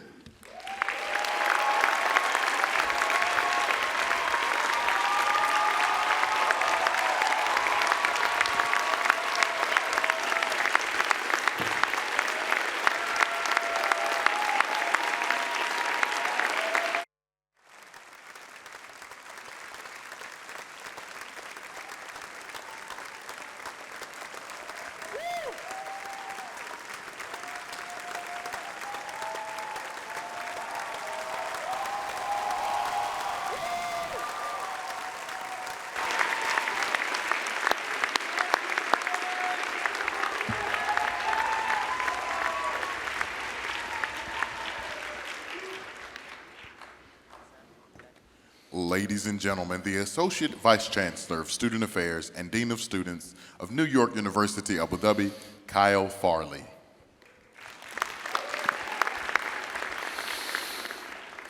I just want to say one more time, Bryan, thank you for your partnership, your friendship. You've made a commanding difference here. It's been an honor. The NYU Abu Dhabi Alumni Leadership Award honors a graduate who continues to embody and expand the university's values of collaboration, innovation, and service. It is my honor to present this year's award to Dhia Fani, class of 2017.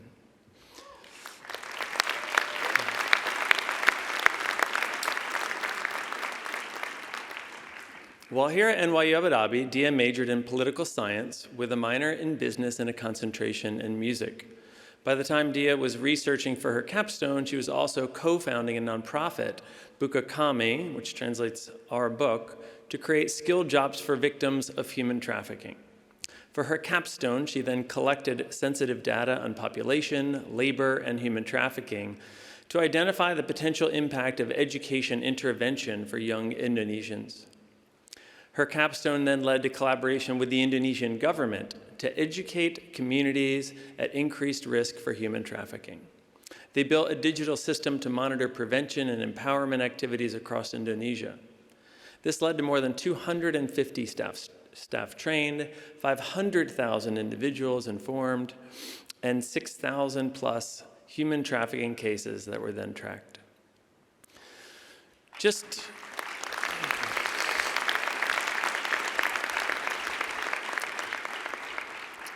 Now, just 2 years after commencement, Dhia continued to harness her public sector experience and her ecoherence leadership skills to drive sustainability education. Dhia was asked by the global CEO of the incubator McKinsey.org to establish a nonprofit that focused on recycling education in Indonesia. That group is now known as Delterra. It was initially funded by McKinsey.org and now has a broad support from industry, government, and NGOs. The driving initiative is Rethinking Recycling Academy, which develops sustainable community-owned recycling programs through education initiatives, early capital investment, and government and industry partnerships.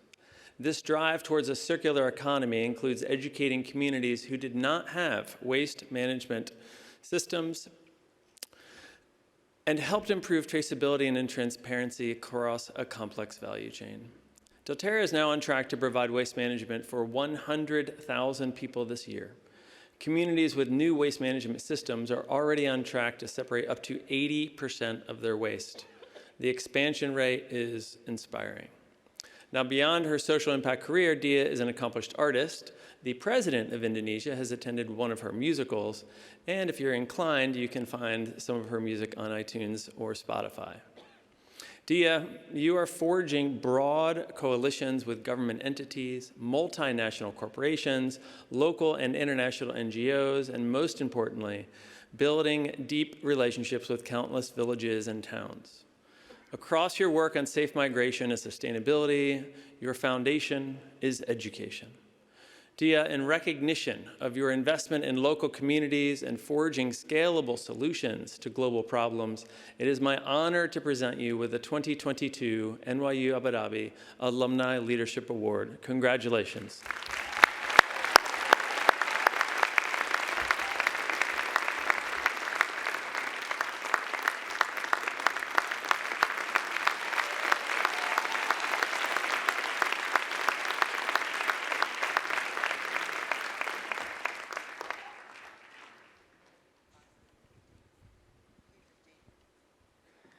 Ladies and gentlemen, the deans of each division will now present their candidates for all degrees in course to President Hamilton. All candidates and their guests are requested to remain at their seats until the end of presentations, which are followed by the official conferring of all degrees by President Hamilton.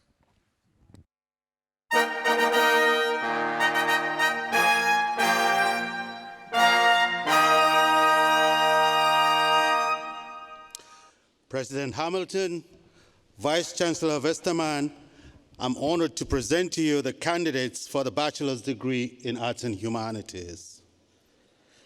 Yasmin Abida.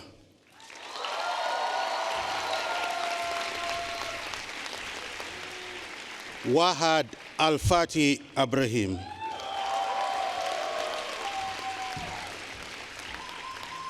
Sarah Afane. Aya Akijanova. Leila Al-Jurf.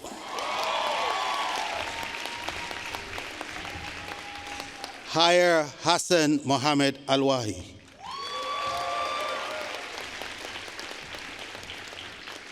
Aliya Al-Jalaf.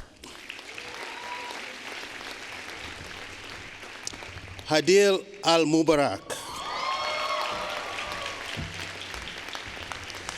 Amina Al-Mula. Hind Faisal Al-Mutawa. Rashid Kubaisi. Leila Al-Shamsi. Maryam Abdullah Al-Shehi. Asma Alaba Al-Falasi. Omar Ali. Sadek Al-Khoury. Fatima Al-Mahazmi. Hana Al-Makawi. Amna Khalid Al-Mehairi. Al-Yazia Al-Remeti.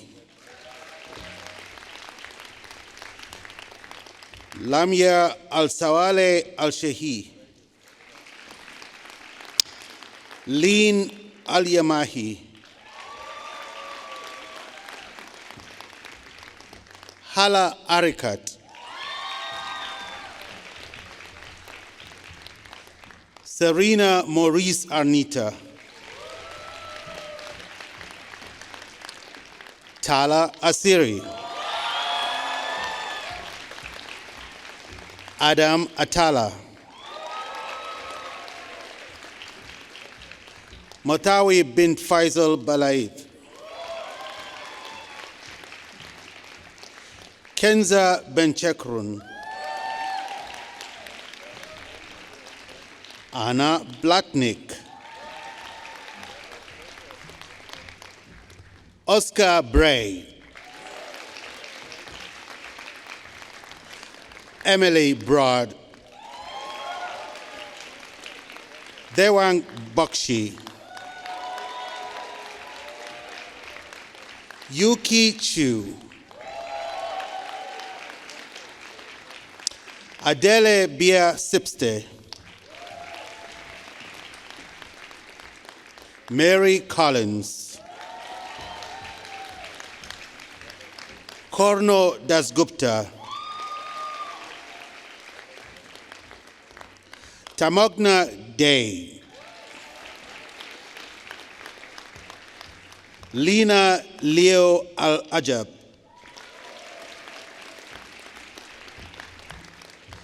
Jude El-Zik. Sofia Espinosa. Hemi Andreas Fernandez Uribe.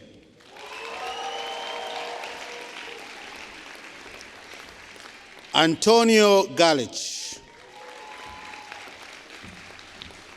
Georgia Lee Hewitt. Ray Porshu. Lian Ibrahim. Angad Johar. Rashid Kabani. Shinyi Kang. Priyan Kaur. Gauri Kedir. Jomber Kempel.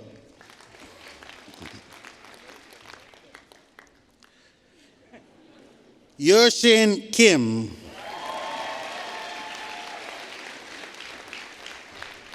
Virag Kish.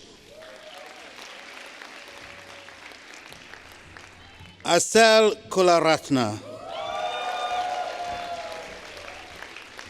Yeji Kwan. Beata Laszlo, Toby Futinle, Yihao Lee, Yifan Lin, Hoya Liu, Price Tosin McCarthy,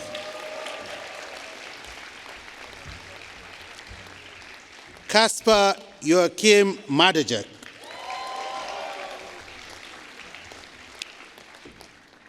Aaron Frederick Marcus Willers,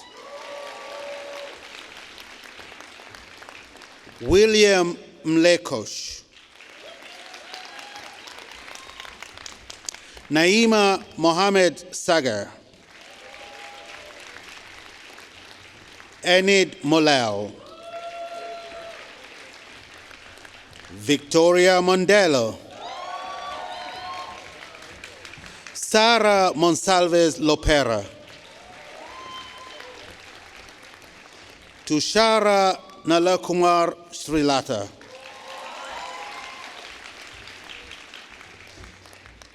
Jellico Nenadich, Auguste Nomikaite, Mark Norman, Pavlo O'Donnell-Nodrev, Benjamin Pang, Michaela Andrea Kimpo Paredes, Kristalina Parra, Andriana Pachinovskova,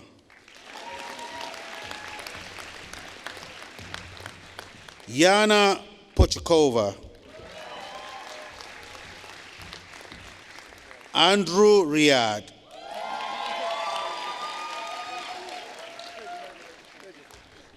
Isabel Rios, Susan Sadek,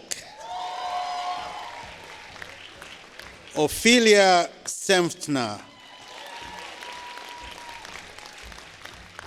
Fiza Shabir, Nuresha Shafiq, Malika Shahin, Mariam Shazaib, Michelle Shin, Nontapon Am Sinrak, Arthur George Costa da Silveira, Laura Stratulat, Daria Sukova,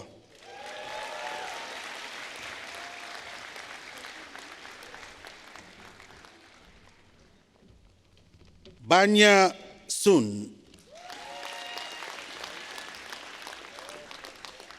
Mason Taylor, Sarah Tabit, Toby Frederick Tinson,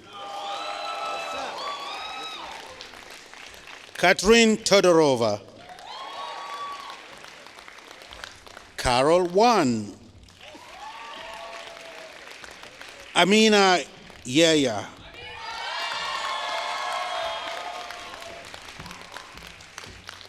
Lin Ye, Sofia Victoria Yushchenko, Tanya Zani, Vivi Jiachi Chu. Thank you.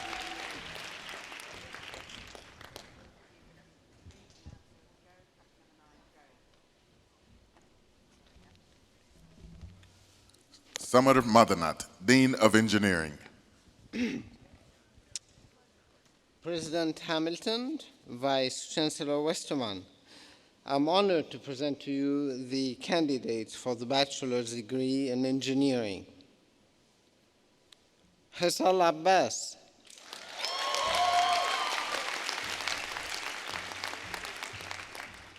Muhammad Abdullah Al-Husani.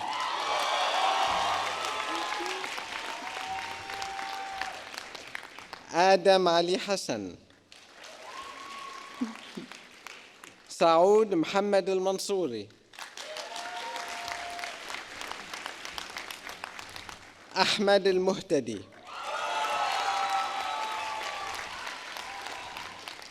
نجلة بطي سعيد القبيسي. عبد الرحمن الطنطاوي. سلامة علي حمد الخريم الزعبي. عملية أنشوباني. حمزة نديم أنصاري. سارة بارا. أولياد برديتسا.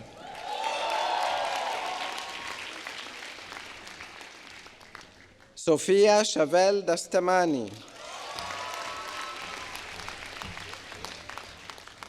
جيكوب شولجان. ستيفاني دياز.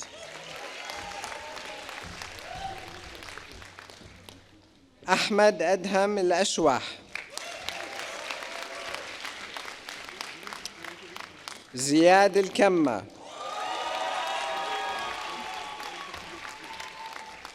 يمان قارق.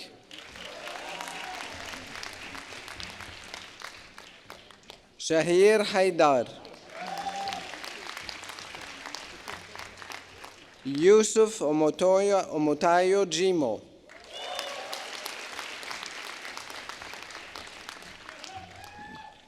كيفن كورياكوس جوزيف.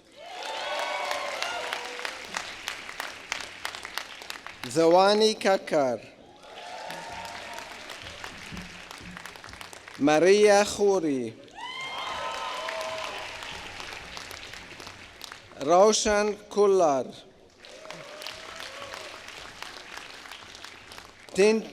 تنتي أحمد كوني. Anson Jian Lai. Hazim Lashan. Yara Masoud. Alan Michelin. Takumi Miyawaki. Abdullah Muhammad. Paula Navalon.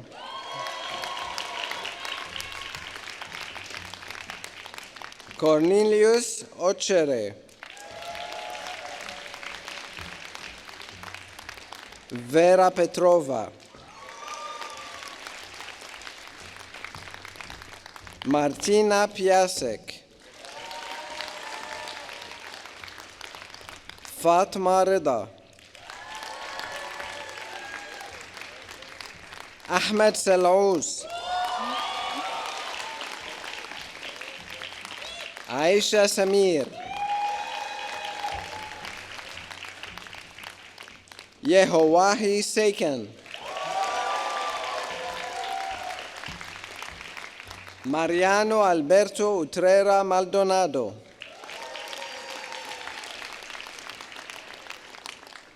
Now I'm honored to present to you the doctoral candidates in engineering. Hussam Al-Hussein. Shane Carberry Morgan. Ayub Glia.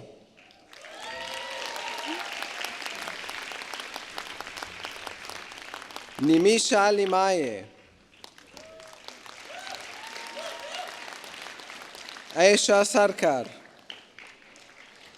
Daniel Alfonso Sierra Gonzalez.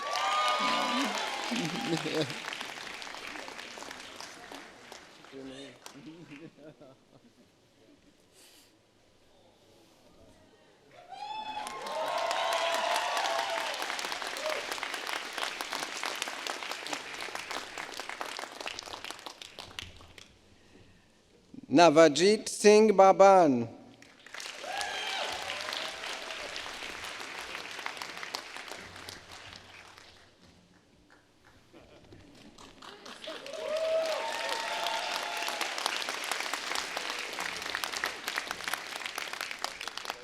Samuel Shofela.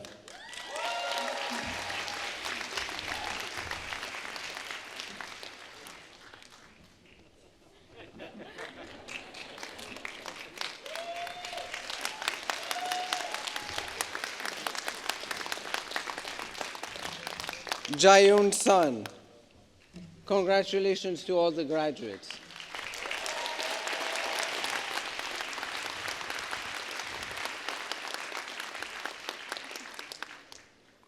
Marta Losada, Dean of Science.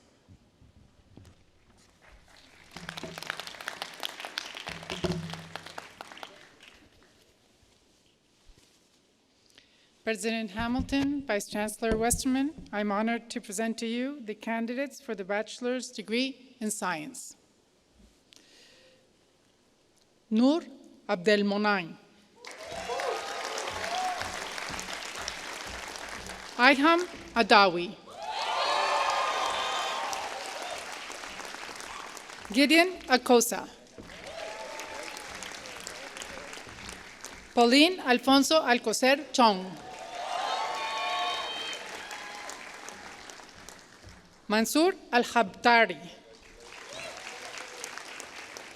Mohammed Al-Hassan. Uzman Ali. Sarah Al-Marzougi. Fatima Al-Arabi. Mariam Amer. Prabhav Arora. Congratulations. Celine Barada. Odmaa Bayaraa. Prajwal Batarai. Elizaveta Borodinia. She couldn't be here, but she's watching from Ukraine. Marko Burnovic. Yasmin Busaibe. Suna Chang. Christopher Chen. Woo Yong Cho. Sun Young Yo. Janine Micaela Contreras. Daniel De Beer. Mikołaj Dobitsky. Sedenia Workne Deneku. Ayush Dio. Sandas Itamari. Siwar Ilyas. Mariam El Sahar. Runya Fun. Hanin Mahmoud. Katya Faz Novak. Naja Feizic. Mimi Filova. Maya Hammond. Mate Hekfus. Tanya Hesham Herzala. Aisha Hodjic. Tatiana Huhu. Michelle Ann Hughes. Omar Hussein. Daniel Khutera Prats. Tenjis Ibrayev. Zaina Iqbal. Khala Jamshad. Hayat Jan Chavez. Sofia Janchevska. Muyan Yong. David Jincharadze. Sebastian Kalos. Mina Kang. Dalia Karpaskaite. Saif Qasim.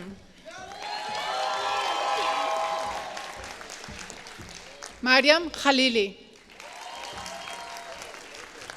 Lily Zawa Kamizan. Hyunsuk Kim. Yuni Kim. Sanjing Lee. So Young Lee. Andrei Lunin. Batul Madani. Peter Alex Makov. Ian McBain. Muhammad Wajahat Mirza. Uttam Kumar Mishra. Yasser Mohammed. Sarah Morgan Motlick. Lung Nguyen. Jakub Niewiadomski. Anna Christine Hassing-Noer. Yu Young-Oh. Panos Ikonomu. Natalie Ojeda Mosquera. Roba Olana. Gianna Pendergrass. Mark Albert Savia Penjueli. Lachlan Pham. Jakub Podmokli. Nathan Joseph Belisario Quimpo. Kevin Fernando Quiroz Canales. Nadia Wael Rabe. Sarah Marie Saliba. Kacper Piotr Szczypski. Nurgatsi Seydaliev. Alem Shaymardanov. Ayusha Shrestha. Georgy Skovorodnikov. Martin Stuart Sapelli. Ibrahim Suleiman. Husseini Shaibu Sunuma. Saad Titi. Tidinu Prabhamawashru Thiwarathantri. Ilaida Vizirulu. Adrian Joshua Villanueva. Pavle Vulanovich. Hanrui Chen.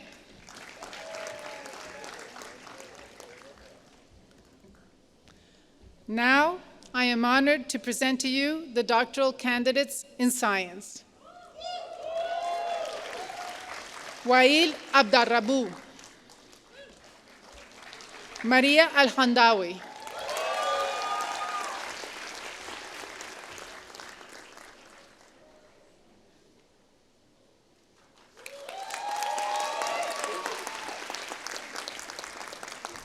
Jasmine Carruthers, Jad Mahmood Halabi,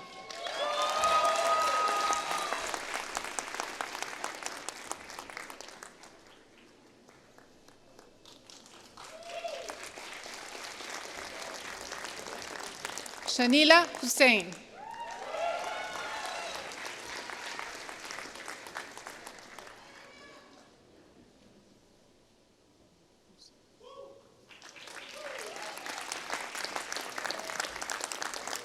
Raza Mahmood. Congratulations.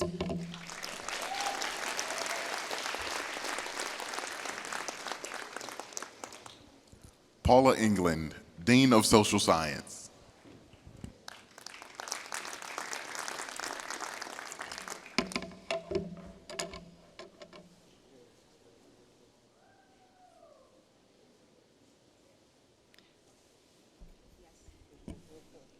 President Hamilton, Vice Chancellor Westermann, I am honored to present to you the candidates for the bachelor's degree in social science. Rebal Abdul Hadi, Maria Jose Aguilar Belmont, Koki Ajira, Mohammed Humaid Al-Ali, Mariam Jassem Al-Blushi, Noura Al-Breki, Jude Al-Gargawi, Afra Al-Hamed, Zayed Al-Hashli, Shama Al-Kuri, Mariam Al-Marzoki,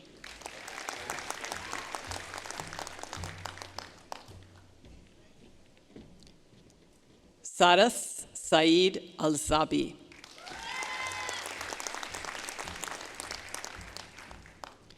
Fatma Jasem Al-Zabi, Shamsa Al-Amini,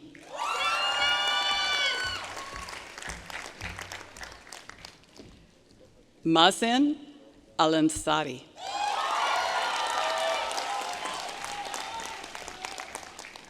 Noura Bader Al-Attar, Mohammed Al-Breki, Shamsa Al-Fahim,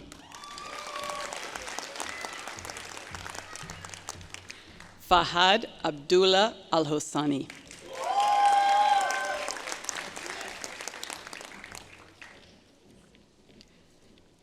Saud Abdulaziz Al-Humaydi,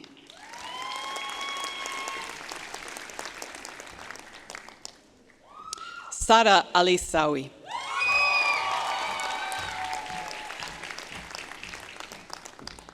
Aisha Al-Junaibi, Bakita El-Ketbi, Ahmed Mohammed Al-Mahmoud, Nuf Al-Mansouri,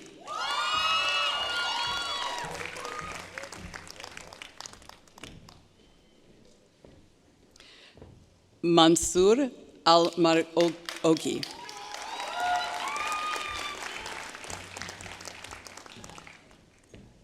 Abdullah Al-Miri,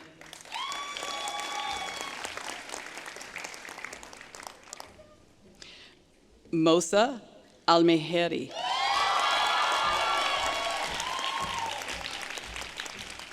Ahmed Majed Al-Musali.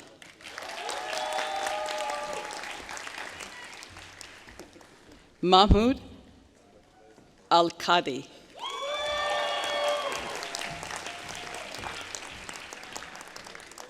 Maha Al-Rimehi.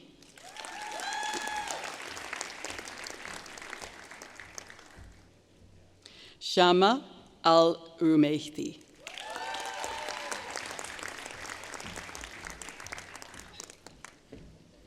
Mohammed Khalid Al-Shirawi.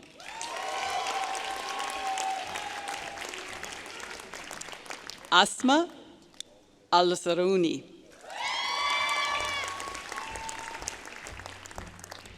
Andres Ancona Velasco.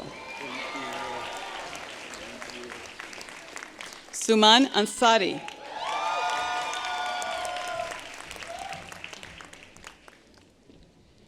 Miriam Bekucha.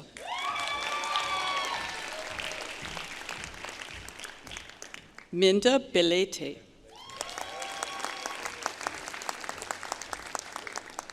Tatiana Abelise Brown.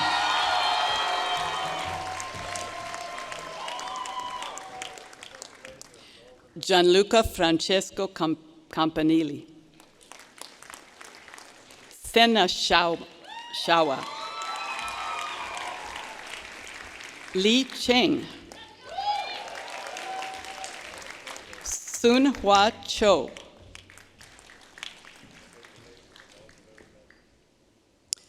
June Choi.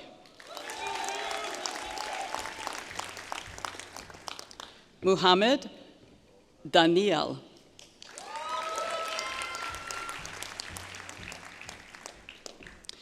Danya Dikadek.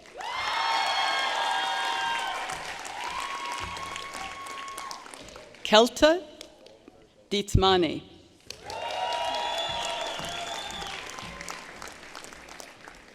Ivana Drabova.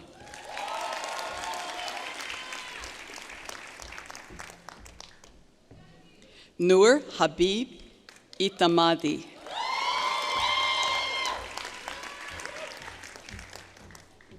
Nur El Misari.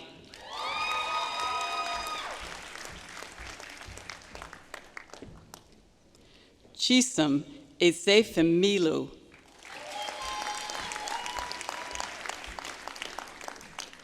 Karim Fauzi.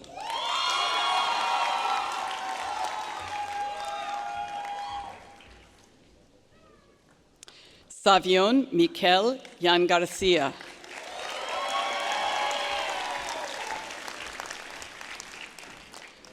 Hubert Garish. Lucas Gomez Doyle. Hannah Camille Green.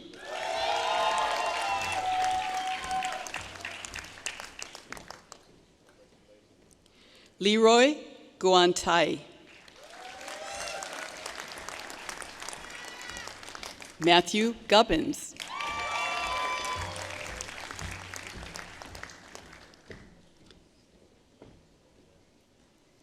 Sophia Guevara.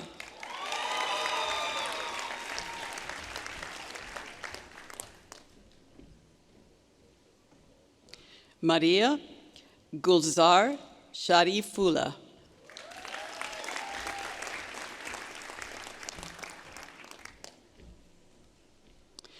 Tamer Hadanin.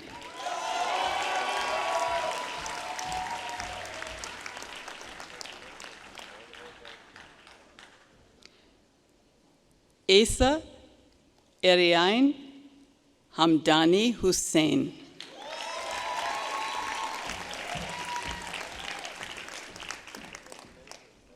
J.D. Hammam.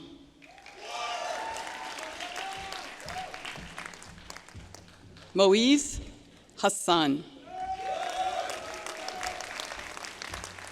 Ari Hawkins.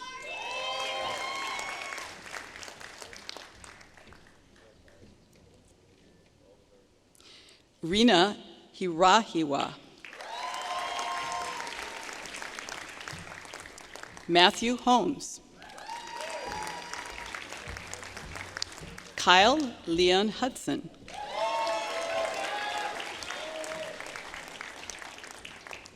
Wei Kai Hung.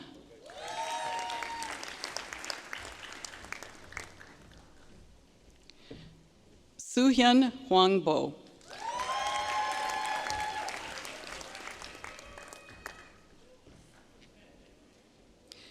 Ioannis Philippos Ioannou.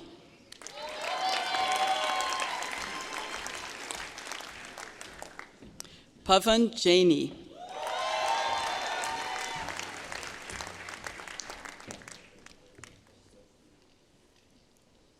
Bianca Kaidorska.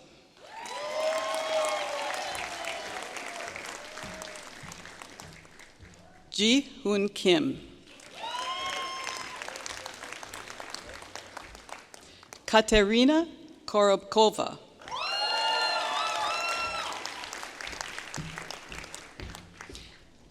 Eman Lalimi. Mason Lee.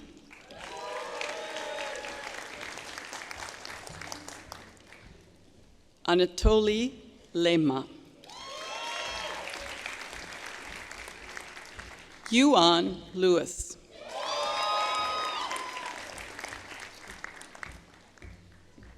Sahil Mesuria.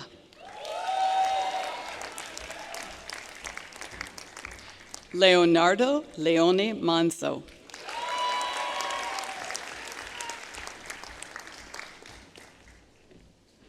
Ayan Marwaha.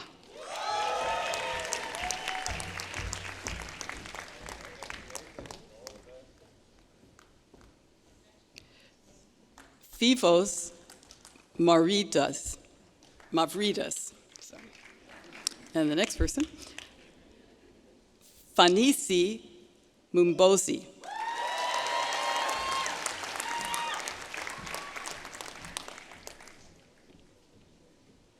Alexander Milutkin.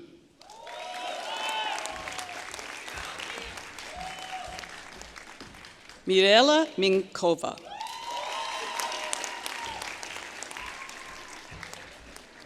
Ansar Mirza.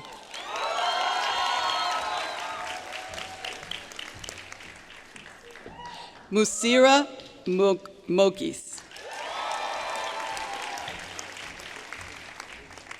Furkan Mohammed.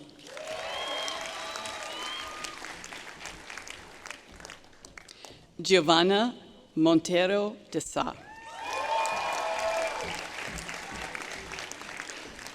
Rico Morisawa. Meg Nakagawa Hoffman.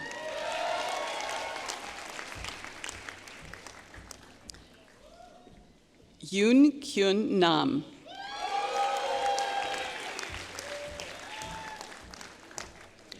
Scarlett Nguyen. Akib Niaz. Yusril Nurhidayat.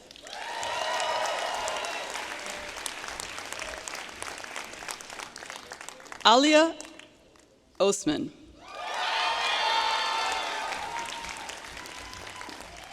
Joshua Oyus.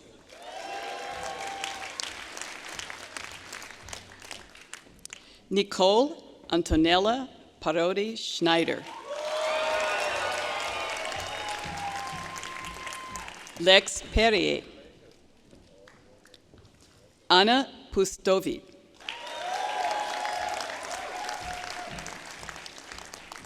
Manahil Kadir.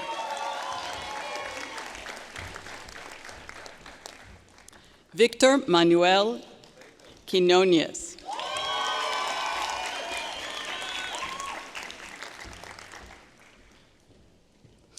Raja Rakundelia.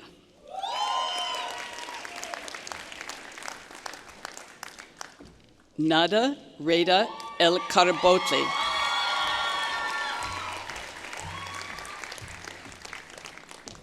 Omer Rehman.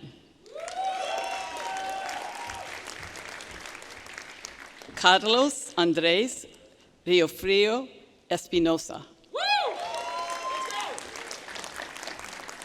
Benjamin Roberts. José Alberto Rodríguez Duarte. Luis Alberto Rodríguez Garza.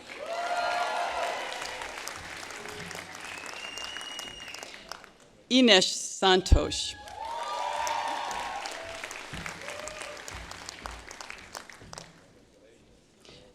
Nyomza Selmani.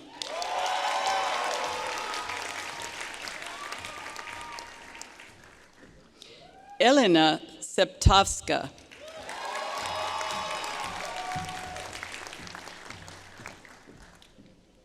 Zoe Eugen Shin. Noura Shuaib. Sumira Singh.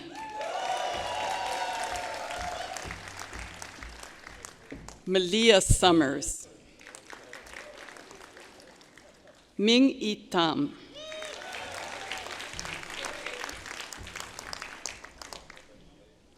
Zdravka Todorova. Matthew Tudus.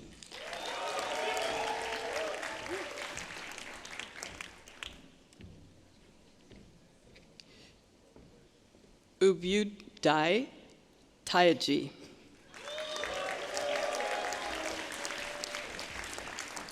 Vladimir Vasile. Shay Wang.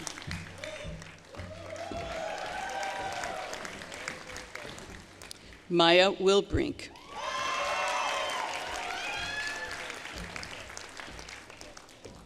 Alper Yanaratish.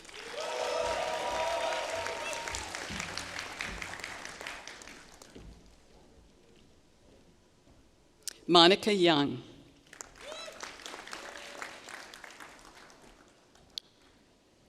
Arushan Jakebekova.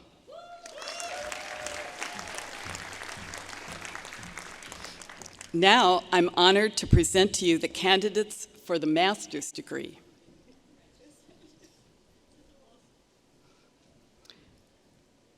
Faisal Aidhadi.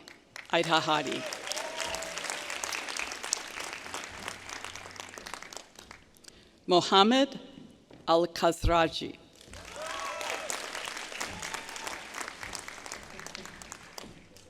Amal Mohammed Badri.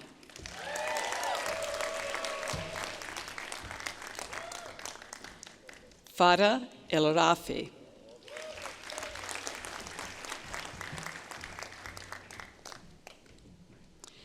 Chanyor Gang. Humaid Kanchi. Angela Maria Arrozco. Deeptha Sharon Samuel. Keshar Shahi.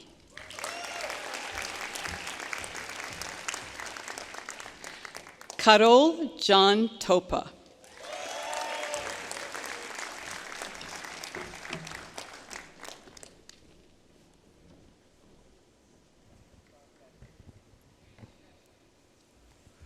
Carol Brandt, Vice Provost and Associate Vice Chancellor for Global Education and Outreach.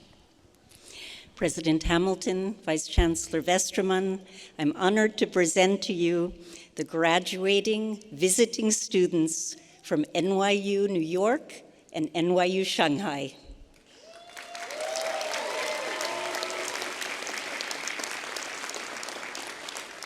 Dana Al-Suwaidi. Shuye Bai.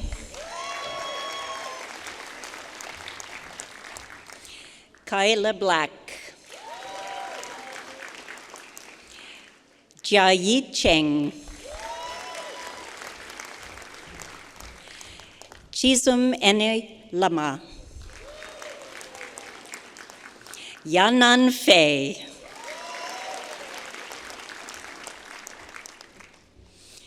Shinyao Han.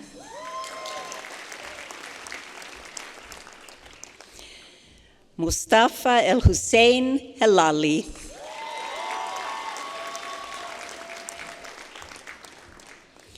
Jiaxing Lu.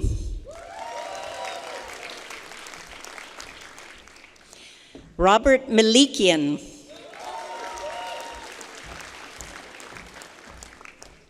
Li Shan Chin. Nadian Robles. Sherry Scott. Xinyao Wang.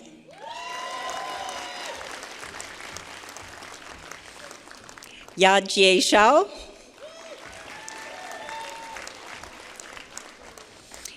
Ke Shu. Congratulations.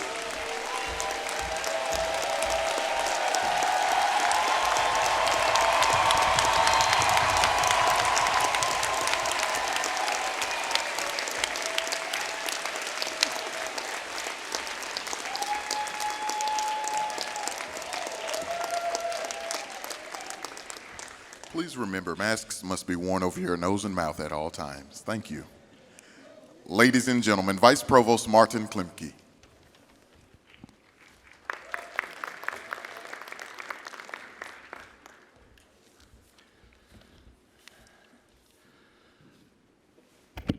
We now proceed to the formal conferral of degrees. In keeping with the tradition of New York University, we highlight this most important moment in our ceremony by the passing of the New York University Abu Dhabi torch. As it is in New York, the torch is the symbol of learning. But whereas in New York, the torch is passed from a senior-most faculty member to the youngest degree recipient, here at NYU Abu Dhabi, the torch will be passed from a member of this year's graduating class to a member of next year's graduating class of 2023. On stage now, holding the university torch, is Toby Lay.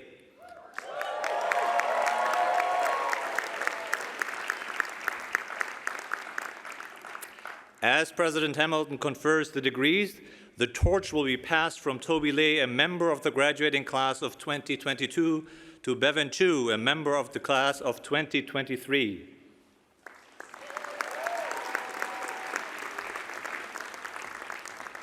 May I ask all of the candidates for degrees to now rise for the conferring of degrees in course by President Hamilton.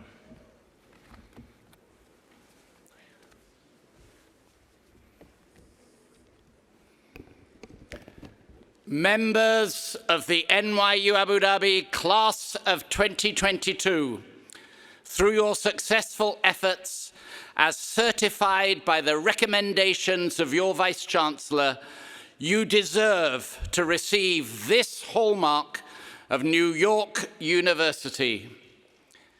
By virtue of the authority vested in me by the trustees, I admit you to the degrees and certificates for which you have been recommended. It's now official, you're NYU Abu Dhabi graduates. Congratulations.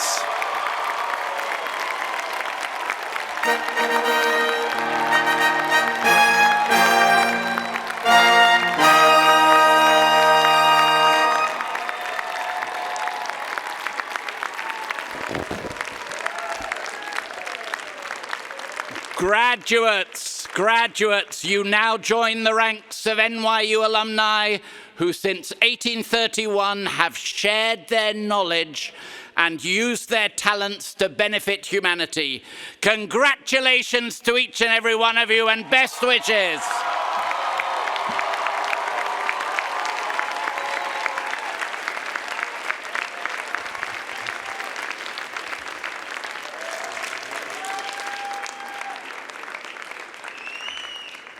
Ladies and gentlemen, we now present a video of the cast of New York University Abu Dhabi Real AD Show, performing We Are Not Strangers.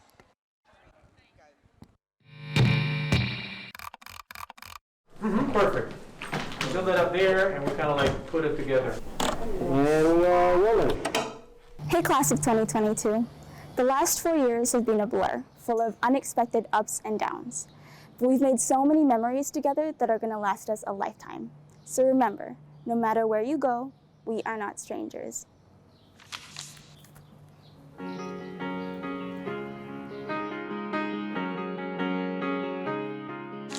Every step I take moves me farther from the world that I know. Searching for balance, I feel I'm out here on my own. Do I know how to start this chapter? What am I even going after?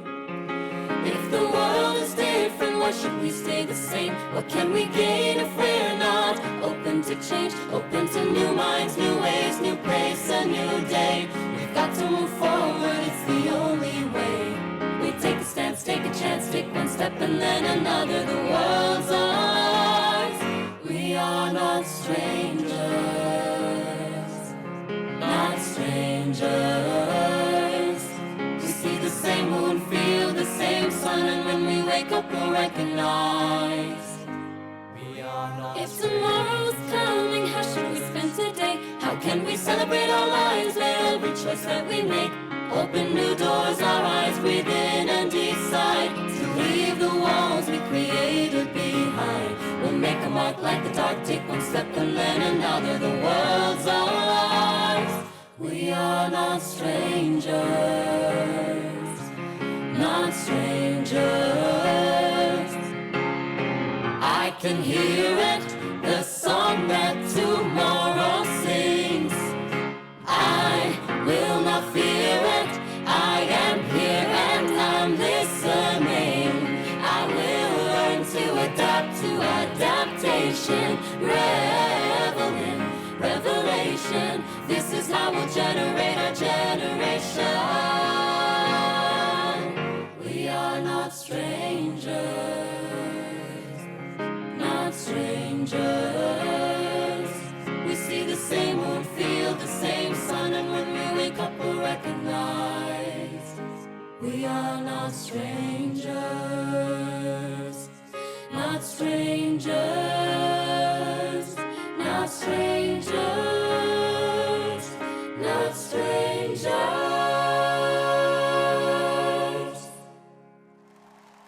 And that's a wrap. Thank you, everyone.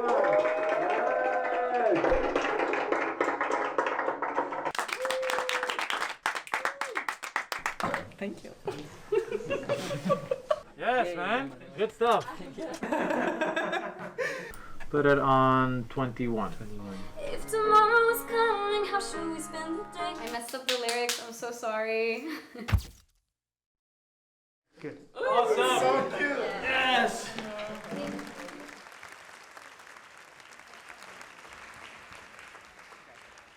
Ladies and gentlemen, this concludes the 2022 commencement exercises of New York University, Abu Dhabi. Degree candidates and guests are asked to remain at their seats until the procession has left the hall.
Dear class of 2022, thank you. You've always been my source of inspiration. Thank you for making me who I am today. Thank you for the memories. These 4 years have been an experience of a lifetime because of us. Thank you for creating a sense of belonging for me. Thank you for accepting me as I am. Thanks for the ride, and here's for more to come. I really wish you the best for the future. I'm really proud of how far we've come, and I can't wait to see how far we all go. Don't ever give up. Don't forget where you come from, and don't forget where you're going. Go out there and do the most good you possibly can. Good luck after graduation. See you somewhere on this planet. Thank you so much for making me a better person. I love you all, and I will miss you so much. I love you and I'll miss you. I'll miss you so much. I love you all.